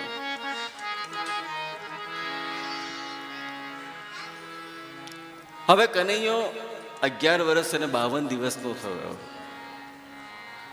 ગોપીઓ માટે તો પ્રાણ છે કૃષ્ણ. કૃષ્ણની અનુભૂતિ હવે ગોપી પોતાના ઘરમાં, પોતાના મનમાં, અને જ્યાં પણ જાય, કદમના વૃક્ષ પર કે યમુનાજીની ધરામાં, હવે કણે કણની અંદર એમને કૃષ્ણ સિવાય કશું દેખાતું નથી. અને એવા સમયે કહે છે કે નારદ મુનિને થયું કે ભગવાને અહીંયા ગોકુળની લીલા તો બહુ કરી, પણ ગોકુળની લીલા હવે આટોપે ભગવાન. અને હવે ભગવાન મથુરા પધારે, વસુદેવ અને દેવકીને કારાગૃહમાં છોડાવે. કહે છે કે નારદ મુનિ કંસ પાસે આવ્યા અને કંસને કહ્યું કે ભૂલ ગયા ક્યાં તું, તેરા કાલ જો હૈ યા તેરા કાલ અભી ગોકુલ મેં હૈ. કંસ કહે છે કે મને અંદર અંદરથી એવી શંકા છે કે નંદ બાબાના ત્યાં જે પેલા બંને ભાઈઓ છે ને, કૃષ્ણ અને દાવજી, એ જ ચોક્કસ મારો કાળ છે. હજુ તને ડાઉટ છે? લખી આપ અને હું એમાં કરી આપું તને સહી. અરે એ છે નહીં, એ જ છે. હવે એને મારવા માટે અને બહુ પ્રયાસ કર્યા. હવે પ્રયાસ કરવા માટે મોટા ભાગે તે અસુરોને ત્યાં મોકલ્યા. પણ હવે તું એક કામ કર, તું એ લોકોને અહીંયા બોલાય. કહે છે કે ધનુષ્ય યાગ નિમિત્તે કંસે એવું આયોજન કર્યું કે નંદ બાબા કનૈયાને અને દાવજી મહારાજને લઈને પધારે.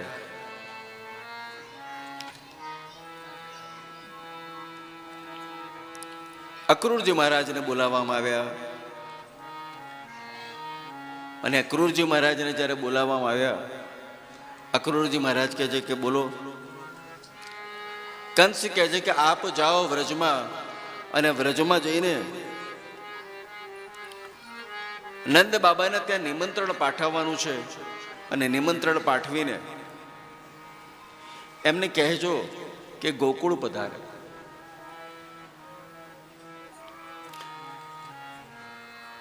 ગોકુળ પધારે નહીં, મથુરા પધારે. હવે થોડુંક શાંત રહેજો ભાઈ, હમણાં આપણે વિવાહ કરવાના છે, હજુ તો બાકી છે મથુરા જવાનું, હે ને?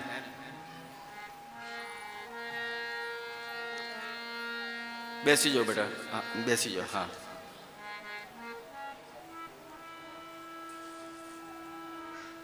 હવે ત્યાં જ બેસે હો ને.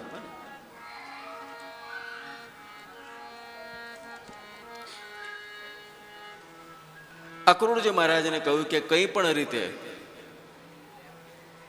ગોકુળમાં જાઓ અને ગોકુળમાં જઈને દાવજી મહારાજને અને કનૈયાને મથુરા ખેંચી લાવો. અક્રૂરજી મહારાજ બહુ પ્રસન્ન થઈ ગયા કે મારું કેવું ભાગ્ય. આમ તો હું થઉં છું કૃષ્ણનો કાકા, પણ મારું આ ભાગ્ય છે કે મને કૃષ્ણ અને દાવજી મહારાજને લાવવા માટેનું સૌભાગ્ય મળ્યું. બીજે દિવસે સૂર્યોદય સમયે રથ તૈયાર થયો અને રથ જેવો તૈયાર થયો અને રથ લઈને ક્રૂરજી મહારાજ નીકળ્યા. કે જે કે સવારથી નીકળ્યા હતા, પહોંચ્યા હતા ક્યારે તો કે સાંજે. કે જે કે ક્રૂરજી મહારાજનો રથ જ્યારે વ્રજની અંદર પ્રવેશ કર્યો અને ભગવાનના જે ચરણ ચિહ્ન જુએ ત્યાં કહે છે કે સાષ્ટાંગ દંડવંત પ્રણામ કરે અને પછી રથ આગળ ચાલે. એમ કરતાં કરતાં નિત્ય કૃષ્ણનું ચિંતન કરતાં કરતાં પડે પડે કૃષ્ણનું ચિંતન કરતાં સાયંકાળે અક્રૂરજી મહારાજનો રથ ગોકુળમાં પ્રવેશ્યો. અને જ્યારે વ્રજમાં પ્રવેશ્યો ત્યારે યશોદા મૈયા કોણ જાણે આજે થોડાક ચિંતિત છે. ગોપીઓના મન પણ આજે અતિ ચિંતિત છે. કોણ જાણે મને કેમ આજે ભાસ થાય છે કે આજે આજે આજે કંઈક અઘટિત થવાનું છે. નંદ બાબા કહે છે કે તું મનમાં ખોટી શંકાઓ રાખે છે. શું અઘટિત થવાનું? કોઈ દિવસથી પણ આજે મને ખબર નહીં કેમ પણ મારું હૃદય ભારે લાગે છે. વ્રજની સાયંકાળે અક્રૂરજી મહારાજ નંદ બાબાના ભવનમાં પહોંચ્યા. નંદ બાબાએ દૂરથી રથને આવતા જોયો, રથને આવકાર્યો. અક્રૂરજી મહારાજને આવકાર્યા કે આવો અક્રૂરજી, આવો પધારો. અક્રૂરજી મહારાજ પધાર્યા અને અક્રૂરજી મહારાજ જ્યારે પધાર્યા ત્યારે એમની આગતા સ્વાગતા કરી અને આગતા સ્વાગતા કરીને એમની સાથે ભોજન કર્યું. અને ભોજન કરીને પછી કે કેમ આવું થયું? અક્રૂરજી મહારાજ નંદ બાબાને કહે છે કે નંદ બાબા, મથુરાના જે રાજા છે કંસ, એમણે ધનુષ્ય યાગ આદર્યો છે અને ધનુષ્ય યાગ નિમિત્તે આપ સૌને નિમંત્રણ છે અને ખાસ કૃષ્ણને અને દાવજી મહારાજને નિમંત્રણ છે કે એ મથુરા પધારે અને ધનુષ્ય યાગમાં એ અવસરમાં લાભ લે. એમ ચોક્કસ આવીશું. પણ જ્યાં યશોદા મૈયાએ સાંભળ્યું અને યશોદા મૈયાને સાંભળતા જેટલો બધી ફાળ પડી. કેમ તો કે આજ સુધી કૃષ્ણ વ્રજને છોડીને બહાર નથી ગયા. યશોદા મૈયા કહે છે કે તમારે જવું હોય તો જાઓ, વ્રજવાસીઓને સાથે એ બધાને લઈને તમે જાઓ, પણ મારા કનૈયા અને દાવજીને હું નહીં મોકલું. નંદ બાબા કહે છે કે થોડાક દિવસની વાત છે, હવે તો એ મોટો થયો અને હવે કનૈયો મોટો થયો, ક્યાં સુધી એને તું વ્રજમાં રાખીશ? હવે એને જવા દે, તું એને મોટો થયો, એને શહેર જોવા દે, બહારની દુનિયા તું એને જોવા દે. યશોદાનું મન નથી માનતું. ગોપીઓને સમાચાર મળ્યા કે મથુરાથી કોઈ અક્રૂર આવ્યો છે. સૌ ગોપીઓ યશોદા મૈયાના આંગણામાં દોડી અને આંગણામાં દોડી, અરે એ યશોदा मैया क्या हमने सुना है, सही सुना है, कोई अक्रूर लेने आया है. गोपीઓ અંદર અંદર વાત કરે કે આનું નામ અક્રૂર કોણે રાખ્યું? અરે આ તો અમને ક્રૂર લાગે છે. ગોપીઓ કૃષ્ણને જવા દેવા તૈયાર નથી. બોલો કૃષ્ણનો પ્રેમ કેવો હશે કે ઝાડ ઉપર બેઠેલા પંખીઓ પણ કૃષ્ણ પ્રેમમાં અને કૃષ્ણ રંગમાં રંગાયેલા હશે. કૃષ્ણનો ગાયો પ્રત્યે પ્રેમ કેવો છે કે એક એક ગાય કૃષ્ણના દર્શન ન કરે ત્યાં સુધી ખળ નથી ખાતી. વ્રજનો તો પ્રાણ જીવન છે.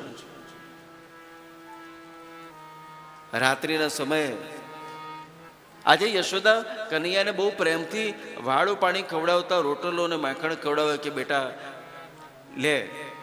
કે માતા યશોદા કેટલી વખતે એને 1000 વખતે એને કાલાવાલા કરે, ત્યારે કનૈયો એક વખતે આરોગ્ય. આવો યશોદાનો પ્રેમ. પોતાના હાથે ભોજન કરાવે અને રાત્રે બંને મા દીકરો સુતા છે, કનૈયો અને યશોદા મૈયા. કનૈયો અને યશોદા મૈયા વચ્ચે વાતો ચાલે. યશોદા મૈયા કહે કે બેટા તું મથુરા જાય છે ને, તું આવી જશે ને? કનૈયો કહે છે કે હા માં ચોક્કસ આવીશ, હા માં ચોક્કસ આવીશ, પણ ક્યારે આવીશ એ નથી કીધું. ચોક્કસ હું આવીશ. કનૈયા એક વાત કહું તને. શું? તું એ ભૂલી જજે કે એક દિવસે તું નાનો હતો અને પેલું ખાંડણિયાથી તે પેલું માટલું ફોડ્યું હતું અને પછી મેં ગુસ્સે ભરીને તને પેલા ખાંડણીએ બાંધ્યો હતો ને, એ વાત ભૂલી જજો હો બેટા. કનૈયો માતા યશોદાની આંખમાં આંખ નાખીને કહે છે કે માં હું બધું ભૂલી જઈશ, પણ એ વાત હું ક્યારેય નહીં ભૂલું કે તે મને બાંધ્યો હતો. કારણ કે આજ સુધી મને જો કોઈ બાંધી શક્યું હોય તો માં તે જ બાંધ્યો હશે. તારા સિવાય મને કોઈ બાંધી નથી શક્યું માં. કૃષ્ણ અને યશોદા વચ્ચે ખૂબ વાતો ચાલતા સવાર પડી. સૂર્યોદયના સમય સૌ વ્રજવાસીઓ જાગ્યા છે અને ગાયો ઘાસ ચરવા ગઈ અને રાજીમાં. અને એવા સમયે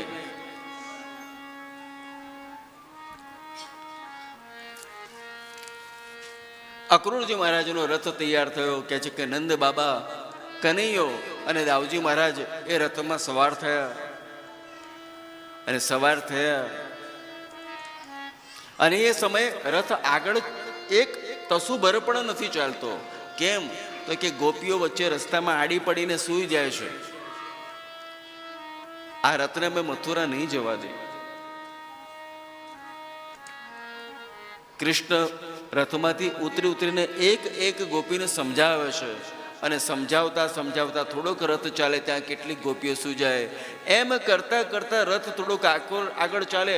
અક્રૂરજી મહારાજે કનૈયાને કહે કે કનૈયા, આમ અને આમ જો ગોપીઓ રથને આગળ નહીં જવા દે તો આપણે મથુરા નહીં જઈ શકીએ. કનૈયો પણ પ્રેમ, કારણ કે વાલો મારો પ્રેમને વશ થયા રાજી. હા, એ તો પ્રેમની આગળ કૃષ્ણ પોતે પણ કેવા છે કે કૃષ્ણ પોતે વિવશ બનેલા છે. એક ડાળ ઉપર બેઠેલા પક્ષીઓ, ગૌશાળામાં રહેલી ગાયો એક કૃષ્ણના વિરહની અનુભૂતિ કરે છે. પણ કનૈયાની આંખ કોકને શોધે છે. સખીઓને પૂછે કે રાધા ક્યાં? મારી રાધા ક્યાં છે? કનૈયો પૂછે ગોપીઓને. અને ગોપી કે જ્યારથી સાંભળ્યું છે ને કે આપ મથુરા જવાના છો, ત્યારથી રાધા મૂર્છિત છે. ક્યાં? ઓલા વૃક્ષ નીચે. કનૈયો રાધાજી પાસે ગયા અને રાધાજીને જઈને કે રાધે. જ્યાં કનૈયાનો અવાજ સાંભળ્યો, કનૈયાનો સ્વર સાંભળ્યો, ત્યાં તો રાધાજીએ આંખ ખોલી. કૃષ્ણ આવી ગયા? હા, મેં સાંભળ્યું છે કે આપ મથુરા જાઓ છો. હા રાધે, મારા અવતારનું મુખ્ય પ્રયોજન શું છે? તો કે યદા યદા હિ ધર્મસ્ય ગ્લાનિર્ભવતિ ભારત. ધર્મની સ્થાપના માટે. હે રાધે, અત્યાર સુધી હું બંસી વગાડતો હતો, વેણું વગાડતો હતો, પણ બંસીને વેણું કેમ વગાડતો હતો? તો કે તમને સૌને પ્રસન્ન કરવા માટે. પણ હવે રાધે, મારે 5 જન્ય શંખ વગાડવાનો છે. રાધાજી કહે છે કે કનૈયા, તારો વિરહ મારાથી સહન નહીં થાય. કનૈયો કહે છે કે રાધે, તું મને જ્યારે પણ યાદ કરીશ ત્યારે હું નિત્ય તારી પાસે હોઈશ. ઠાલા ઠાલા વચન ન દે. તું મને ભૂલી તો નહીં જાય ને? કનૈયો કહે છે કે રાધા, હું તને ભૂલી જાઉં એ તો કેમ સંભવે? અને હું તને ભૂલી જઈશ તો હું પ્રાણ, મારો જે શ્વાસ છે એ શેના આધારે લઈશ? કૃષ્ણનો શ્વાસ છે રાધા. સાચું કહે છે? હા. કહે છે કે કૃષ્ણ પોતાની કાળી કામળી અને લાઠી આપે છે, અને કાળી કામળી અને લાઠી આપીને કહે છે કે રાધા, જ્યારે જ્યારે તું મને યાદ કરીશ ત્યારે તારી સન્મુખ હું હાજર થઈશ. અને કહે છે ને કે આજે પણ વ્રજમાં સંતો મહાત્માઓ કહે છે કે કનૈયો ક્યારેય વ્રજ છોડીને ગયો જ નથી.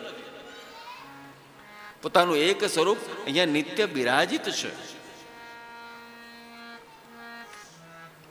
કહે છે કે કૃષ્ણએ મથુરા નગરીની અંદર પ્રવેશ નથી કર્યો, પણ મથુરા નગરીની બહાર જે ઉદ્યાન છે એ બાગમાં કૃષ્ણ, દાઉજી મહારાજ, નંદ બાબા અને સૌ મિત્રો રહ્યા. બપોર પછી સાંજનો સમય આવ્યો ત્યારે કૃષ્ણએ નંદ બાબા પાસે જઈને પહેલી વખતે કહ્યું કે પિતાજી, आप यदि हमें बताए तो हम मथुरा जाए. हमें आज मथुरा नगरी देखनी है, यदि आप हमें आज्ञा दे. तो नंद बाबा के देख कन्हैया, ये अपना ब्रज नहीं है, ये तो बड़ा शहर है, અને શહેરમાં જાય તો જરા સાવધ થઈને, અરે દાઉજી મહારાજ જરા દેખ્યો, હા ये कन्हैया कोई उत्पात न करे. दाऊजी महाराज के कोई बात नहीं. कन्हैयो, दाऊजी महाराज અને સૌ મિત્રો મથુરા નગરીમાં પ્રવેશ કર્યો. અને મથુરા નગરીમાં જ્યાં પ્રવેશ કર્યો ત્યાં તો કહે છે કે સૌથી પેલો ધોબી મળ્યો. હવે ધોબીને કનૈયાએ પૂછ્યું કે તારા પોટલામાં શું છે? એટલે કહે છે કે મારા પોટલામાં તો રાજા કંસના કપડાં છે, અમને બતાવે નહીં. ત્યારે ધોબીએ કીધું કે ભાઈ તમે કેવા છો? તો કે તમે ગોવાળિયા છો. અને અનેક પ્રકારની ટીકા અને નિંદા અને અપશબ્દ બોલવા લાગ્યા. કનૈયાને ક્રોધ આવ્યો, અને કનૈયાને જેવો ક્રોધ આવ્યો ને એક મુષ્ટિક પ્રહાર જ્યાં ધોબી પર કર્યો ત્યાં ધોબીના પ્રાણ જતા રહ્યા. હાહાકાર મચી ગયો. સમસ્ત મથુરામાં ચારે બાજુ વાત પ્રસરી ગઈ કે કનૈયાના મુષ્ટિક પ્રહારથી ધોબીના પ્રાણ જતા રહ્યા. થોડા કનૈયો આગળ ચાલ્યો, અને કનૈયો આગળ ચાલ્યો ત્યાં એક 3 અંગેથી વળેલી એક દાસી દેખાઈ. એનું નામ હતું ત્રિવકા, કુબજા.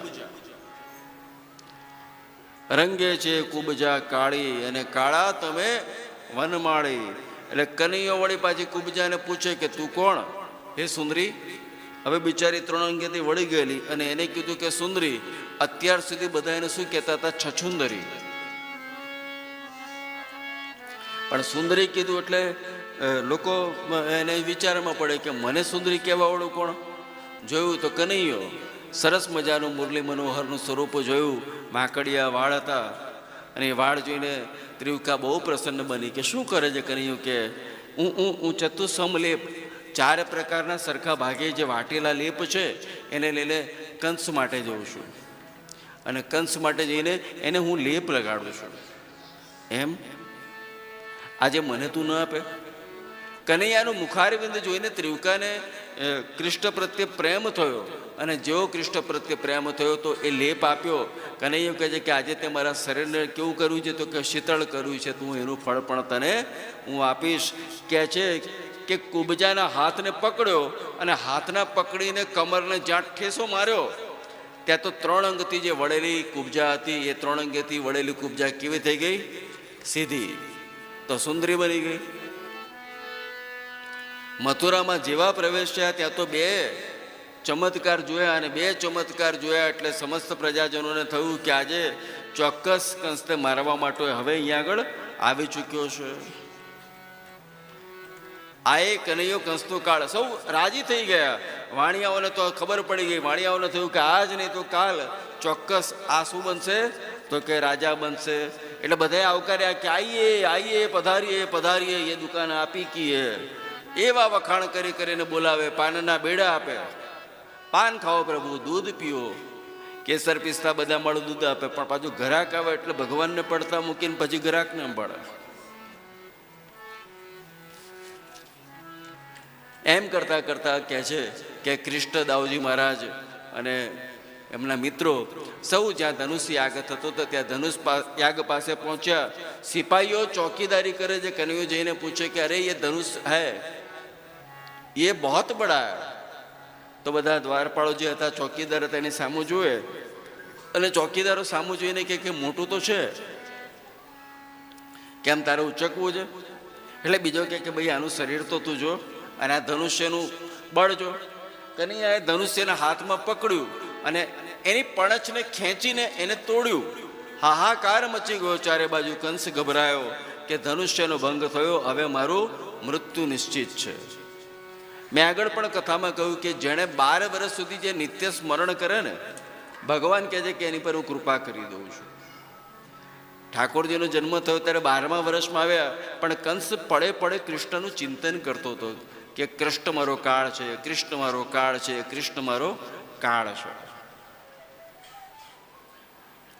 કહે છે કે બીજે દિવસે ચાણૂર, મુષ્ટિક, કુલિયાપીડ, હાથી અનેક મલ્લોને સાથે ભેગા કરીને કંસે એવી તૈયારી કરી છે કે કોઈ પણ રીતે કૃષ્ણ અને દાઉજીને ત્યાં મારવામાં આવે.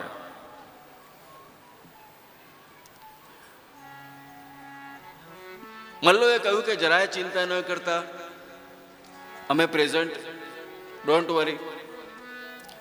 કૃષ્ણ અને દાઉજી મહારાજ આવ્યા અને એ વખતે કહે છે ને કે સમસ્ત મથુરા નગરીના જેટલા પણ હતા ને, જો ઝાકી જેસી ભાવના, જેની જેવી ભાવના હોય ને પ્રભુની મૂર્ત એને એવી દેખાય. કેટલાક લોકોને એવું લાગ્યું કે કૃષ્ણ કેવા છે તો કે અમારા ભયને મટાડવા વાળા છે. કેટલીક સ્ત્રીઓ હતી એને પુત્ર સ્વરૂપે લાગ્યા, તો કેટલાકને માતા પિતા એટલે પિતા સ્વરૂપે લાગ્યા. કહે છે કે અંદર પ્રવેશ કર્યો અને જ્યાં કુલિયાપીડ હાથી હતો એને પકડ્યો અને ગોળ ગોળ ફેરવીને એને પ્રાણ જતા રહ્યા. ચાણૂર અને મુષ્ટિકનો સંહાર કર્યો. અનેક મલ્લો સાથે ઠાકોરજીએ યુદ્ધ કર્યું, દાઉજી મહારાજે યુદ્ધ કર્યું. સુખદેવજી મહારાજે પરીક્ષિત રાજાને કહે છે કે રાજન, તું વિચાર કે મલ્લો કેવા ભાગ્યશાળી હતા કે જેના અંગ સાથે ઠાકોરજીના અંગ સ્પર્શ થતા હતા. અને કૂદકો મારીને કહે છે કે કંસ પાસે પહોંચ્યો. કંસ ગભરાયો અને ગભરાતા ગભરાતા કહે છે કે કંસનો મુગટ પડી ગયો. અને જેવો કંસનો મુગટ પડી ગયો, અરે, અને ભગવાને કંસ તો શું કર્યું હતું કે વાળને ખેંચ્યા. અને કંસ કહે છે કે કનૈયા છોડ, મેરે બાલ કો દર્દ હો રહા હૈ. એ સમયે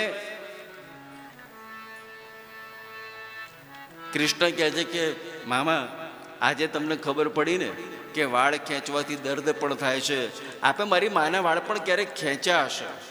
એમ કહેતા કહેતા એક મસ્તિષ્ક ઉપર પોતાની મુષ્ટિક મારી અને કંસના પ્રાણ જતા રહ્યા. કહે છે કે કારાગૃહમાં પધાર્યા. કારાગૃહમાંથી વસુદેવ દેવકીને ઉગ્રસેનને છોડાવ્યા. વસુદેવ દેવકીને ઉગ્રસેનને છોડાવ્યા પછી કહે છે કે હવે વસુદેવજી મહારાજ કહે છે કે કનૈયો અમારું જ બાળક છે. 7મું ને 8મું બાળક નંદ બાબા આપ જાઓ. નંદ બાબા પોતાના વ્રજવાસીઓને લઈને ભારે હૃદયે ગોકુળ પધાર્યા અને કહે છે કે ભગવાન હવે ગોકુળ છોડીને કેવા બન્યા તો કે મથુરામાં નિવાસ કરવા લાગ્યા. ભગવાને મથુરામાં 14 વર્ષ લીલા કરી. અને આ 14 વર્ષમાં સૌથી પહેલામાં પહેલું શું કર્યું તો જો દ્વિજ શબ્દ ક્યારે વપરાય તો કે ગુરુ પાસે જવું. ઉપનયન સંસ્કાર અમે કહીએ ને, બ્રાહ્મણ તરીકે જન્મ લેવો એટલે બ્રાહ્મણ નહીં, પણ બ્રાહ્મણ જ્યારે યજ્ઞોપવિત જ્યારે ધારણ કરે ત્યારે ગુરુની સમીપ જાય. અને ગુરુની સમીપ જ્યારે જાય અને ત્યારે એને દ્વિજત્વ પ્રાપ્ત થાય. સુખદેવજી મહારાજે પરીક્ષિતને કહે છે કે રાજન, ભગવાન સૌથી પહેલા ઉજ્જૈન ગયા અને અવંતિકામાં જ્યારે ભગવાન ગયા ત્યારે સાંદીપની ઋષિના આશ્રમમાં 64 દિવસમાં 64 વિદ્યાઓ ભણ્યા. ભગવાનને બોલો 64 વિદ્યા ભણતા કેટલો સમય લાગ્યો તો કે 64 દિવસ. યજ્ઞોપવિત ધારણ કર્યા પછી ભગવાન વિદ્યા ભણ્યા અને ભણીને જ્યારે પાછા આવ્યા પોતાના ગુરુ દક્ષિણામાં એમનો જે મૃત પુત્ર હતો એને પાછો લાવી આપ્યો, અને એ વખતે પાંચજન્ય શંખ પણ ભગવાનને મળ્યો. ભગવાન મથુરા પધાર્યા અને ભગવાન હવે મથુરામાં નિવાસ કરવા લાગ્યા.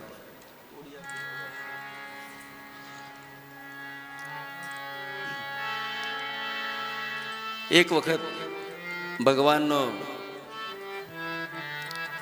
મથુરાની અંદર જન્મોત્સવ હતો, ભગવાનની જન્માષ્ટમીનો દિવસ હતો. ચારે બાજુ મથુરાની અંદર લોકો આનંદ અને ઉલ્લાસથી ભગવાનનો જન્મ દિવસ મનાવતા હતા. લોકોએ પોતાના મનને શણગાર્યા છે, પોતાના તનને શણગાર્યા છે, લોકોએ પોતાના ઘરોને શણગાર્યા છે, અને ઘરોના છતની નીચે સુંદર મજાના તોરણિયા બાંધ્યા છે. ઘરે ઘરે બારીઓ પર, ઘરે ઘરે પાળીઓ પર દીવડા મુકાવ્યા છે, અને જ્યાં જ્યાં દીવડા મુકાવ્યા છે આખી મથુરા નગરી તો એવી લાગે કે જાણે રંગોળથી, જાણે તોરણિયાથી અને દીવડાઓથી સરસ મજાની સુશોભિત હોય. ચારે બાજુ સૌ મથુરાવાસીઓ ઉલ્લાસિત છે. પણ એવા સમયે એક જ સ્થળ એવું છે કે જ્યાં ઉલ્લાસ નથી. ક્યાં ઉલ્લાસ નથી? કે જ્યાં કનૈયો રહે છે, જ્યાં કૃષ્ણ રહે છે, ત્યાં અંધકાર છે. એ મહેલમાં કૃષ્ણના જે અંતરંગ સખા છે, અને અંતરંગ સખાનું જે નામ છે શું? ઉદ્ધવજી મહારાજ. ઉદ્ધવજી સામાન્ય નથી. ઉદ્ધવજી મહારાજ કેવા છે તો કે સ્વયં દેવગુરુ બૃહસ્પતિના શિષ્ય છે, અને બૃહસ્પતિના શિષ્ય બહુ જ્ઞાની છે, અતિ જ્ઞાન, વેદ અને વેદાંત 6 શાસ્ત્રોનું જ્ઞાન છે. પણ એમના જ્ઞાન તો પુષ્કળ છે, પણ એમનું હૃદય જે કહેવાય એ હૃદય પ્રેમથી દ્રવેલું નથી. અને ગોપીઓ કેવી છે તો કે પ્રેમી ભક્ત છે. ઠાકોરજીને મનમાં થાય કે મારા ઉદ્ધવને પ્રેમ મળે, જ્ઞાન છે પણ જ્ઞાન કોરું છે. અદ્વૈતવાદ છે, અદ્વૈતવાદનો સિદ્ધાંત જે વેદાંતને સમજે એના માટે અનુકૂળ છે, પણ એ અદ્વૈતવાદના સમજવા વાળો જે વર્ગ છે ઉદ્ધવજી મહારાજ, પણ એને પ્રેમ વિના બધું. અને ગોપીઓ કેવી છે તો કે પ્રેમી, પણ પ્રેમ એકલું નિરર્થક. પ્રેમની સાથે એને શું મળવું જોઈએ તો કે પ્રેમની સાથે એને જ્ઞાનની પ્રાપ્તિ થવી જોઈએ. ઠાકોરજીએ લીલા કરી છે. ભાગવતના 10મા સ્કંદમાં બધા ગીતો છે, એમાં એક ગીતનું નામ છે બ્રહ્મર ગીત. સુખદેવજી મહારાજે પરીક્ષિત રાજાને કહે છે કે ભગવાનના જે અંતરંગ સખા છે એ અંતરંગ સખા મહેલમાં આવ્યા, અને મહેલમાં જોયું તો અંધકાર, ચારે બાજુ અંધારું. અને માતા દેવકી એક ખૂણામાં બેઠી બેઠી બિચારી રડતી, અને જેના માટે રડે છે એ કનૈયો ન દેખાય. અને દેખાય છે તો શું તો કે બાજોટ ઉપર 56 ભોગ પડેલા છે.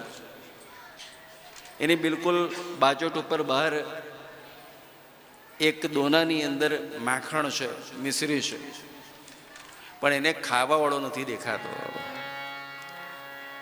ક્યાં છે કનૈયો? માતા આપ રડો છો કેમ? સમજાવ તું ઉદ્ધવ, તારા મિત્રને તું સમજાવ. કેમ? અરે આટલા વર્ષો વીત્યા, આટલો સમય વીત્યો, અને આટલો સમય વીતવા છતાં કનૈયો, દેવકી, અરે દેવકી તો છોડો, પણ દ્વારકામાં ભગવાને બાકી 100 વર્ષ લીલા કરીને રાણીઓએ પણ ગોકુળ અને વ્રજનું નામ સાંભળ્યું. કૃષ્ણ કૃષ્ણ કરતા ઉદ્ધવ પ્રાણ અમારા જાય.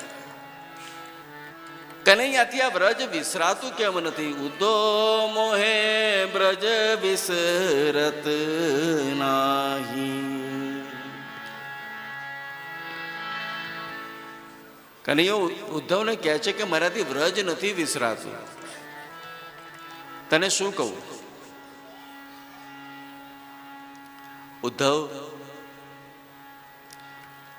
હું બહુ પ્રયાસ કરું છું, પણ હું શું કરું? કારણ કે જો જે મને અતિશય યાદ, મારી ગાયો મને એટલું સંભાળતી હશે, મારા પક્ષીઓ, અરે એ મારા વાછરડાઓ મને એટલું, અરે મારી માતા યશોદા, મારી ગોપીઓ, એ પરપુરુષની દૃષ્ટિ પણ નથી આપતી.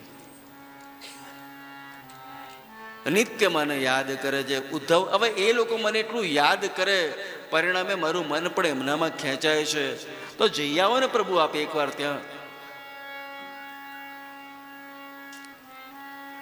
હું જવું તો ખરો, પણ જઈને પાછું આવવાનું છે. અને જઈને જો પાછો આવીશ તો પાછો આવીને વળી પાછી એમની યાદ વધારે આવશે, અને એમને પણ મારી યાદ વધારે આવશે. તો ઉદ્ધવ તું જતો આય ને, તું તો ખૂબ જ્ઞાની છું. ઉદ્ધવ કહે છે કે હું જવું તો ખરો, પણ હવે મેં સાંભળ્યું કે તમે નાના હતા ત્યારે પેલા ગોવાળિયાઓ જોડે અને ગાયોની જોડે બહુ વિચરણ કરતા હતા, અને પેલી અભણ ગોપીઓની સાથે. પણ હવે હું જ્યારે તત્વમસી ને અહમ બ્રહ્માસ્મિ ને સર્વ ખલ્વિદમ બ્રહ્માસી ને આવા બધા સિદ્ધાંતોની વાતો હું ગોપીઓને પાસે જઈને કરીશ, તો ગોપીઓ એને સમજી શકશે ખરી? ભગવાનને આ વાત ગમી નહીં. ભગવાન કહે છે કે મારી ગોપીઓને તું અભણ ના ગણીશ. ઉદ્ધવ, મારી ગોપીને તું અભણ ન ગણીશ. જવું પ્રભુ, તમે કહો છો તો મારે તો જવું જ રહ્યું. કહે છે કે બીજે દિવસે જ્યારે ઉદ્ધવજી જવા તૈયાર થયા ત્યારે ભગવાને પોતાનું જે પીળું પિતાંબર છે એ પીળું પિતાંબર પહેરાવ્યું, કે મારું આ પીળું પિતાંબર પહેરીશ અને આ વૈજયંતી માળા ધારણ કરીશ, કારણ કે મારી ગોપી બીજા પુરુષને દ્રષ્ટિ નહીં આપે. મારી આ ગોપીને તું આ કહેજે, મારી ગાયને તું આ કહેજે, મારી માતાને તું આ સંદેશો કહેજે.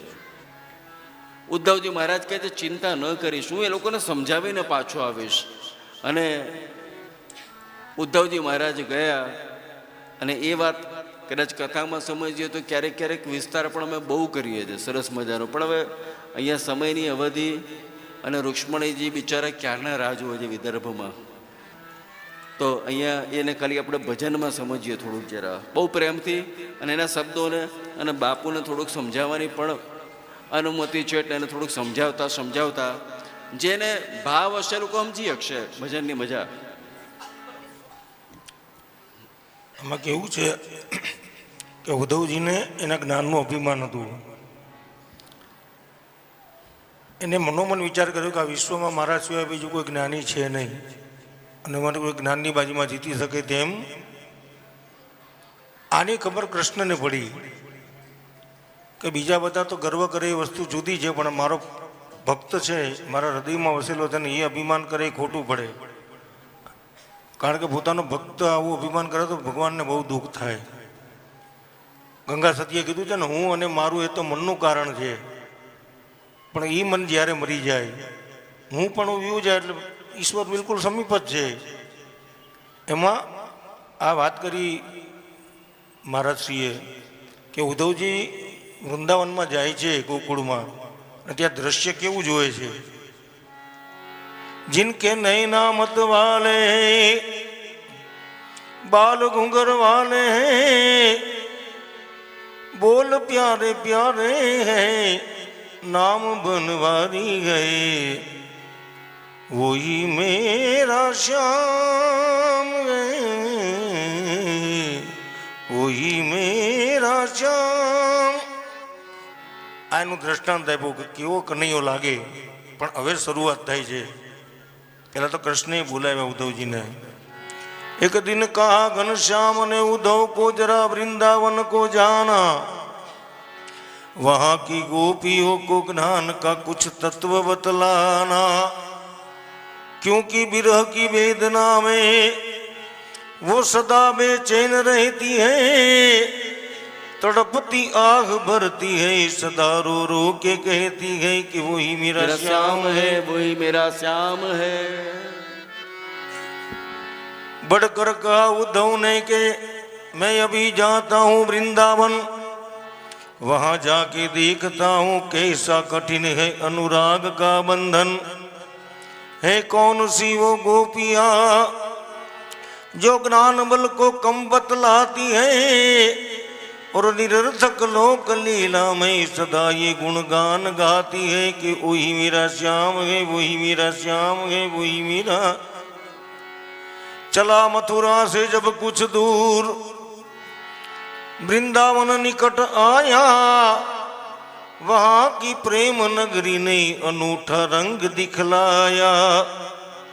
उलझ कर वस्त्र में कांटे लगे उद्धव को समझाने, तुम्हारे ज्ञान का पर्दा चीर देंगे हम प्रेम दीवाने।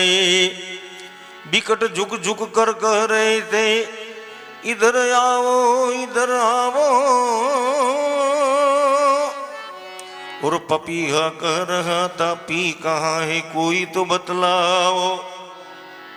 नदी यमुना की धारा यही किलकार करती थी, सुनाती थी भ्रमर गुंजार, मधुबन से मधुर आवाज आती थी कि वही मेरा श्याम है, वही मेरा श्याम है, वही मेरा श्याम है।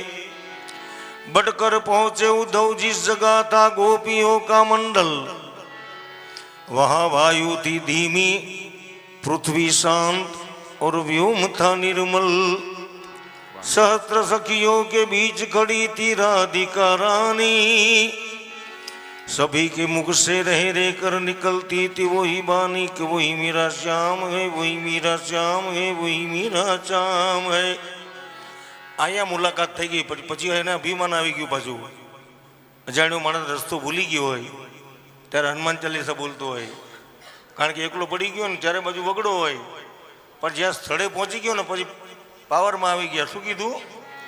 गरज कर गाऊं दऊं ने, मैं मथुरा से आया हूँ और संदेशा श्याम का सुनाता हूँ जो मैं साथ लाया हूँ। जब आत्मसत्ता ही अलख निर्गुण कहती है, यदि तुम सब मोहवश होकर वृथा ये गुणगान गाती हो कि वही मेरा श्याम है, वही मेरा श्याम है, वही मेरा। राजाजी होशियार હતા કે આ યજ્ઞ ચાલે છે એમાં ઘી નખાય, શાંત સ્વભાવથી શાંતિથી જવાબ આપ્યો, ને આ જવાબ જ મહત્વનો છે આખા ભજનનો, ધ્યાનથી સાંભળજો। હસકર કહા શ્રી રાધિકા ને, संदेशा खूब लाए हो, मगर याद रखो योगी के अब तुम प्रेम नगरी में आए हो। संभालो संभालो संभालो संभालो योग की पूंजी, कहीं हाथों से न निकल जाए। तुम्हारे ज्ञान की पोती हमारी विरह अग्नि में जल के खाक न हो जाए। अलग हम तुम है तो नजर लगती है किससे किसी की, निर्गुण हम तुम है तो कौन खबर करता किससे किसी की। जब तुम नहीं समझे समझे योगी के योग किसको कहते हैं, सुनो इस तौर से योगी के द्वैत में अद्वैत रहते हैं। जो तुम हो अद्वैत के काबिल तो क्यों हमें उपदेश देते हो। अरे खुद ब्रह्म हो करके क्या ब्रह्म को उपदेश देते हो। सुना जब प्रेम का अद्वैत, उद्धव की खुल गई आंखें, पड़ी थी ज्ञान मद की धूल, उसी से वहां धूली आंखें। फिर हुआ रोमांच तन अंदर, बिंदु आंखों से निकल आया। उद्धव गिरे श्री राधिका के चरणों में गुरु मंत्र यही पाया।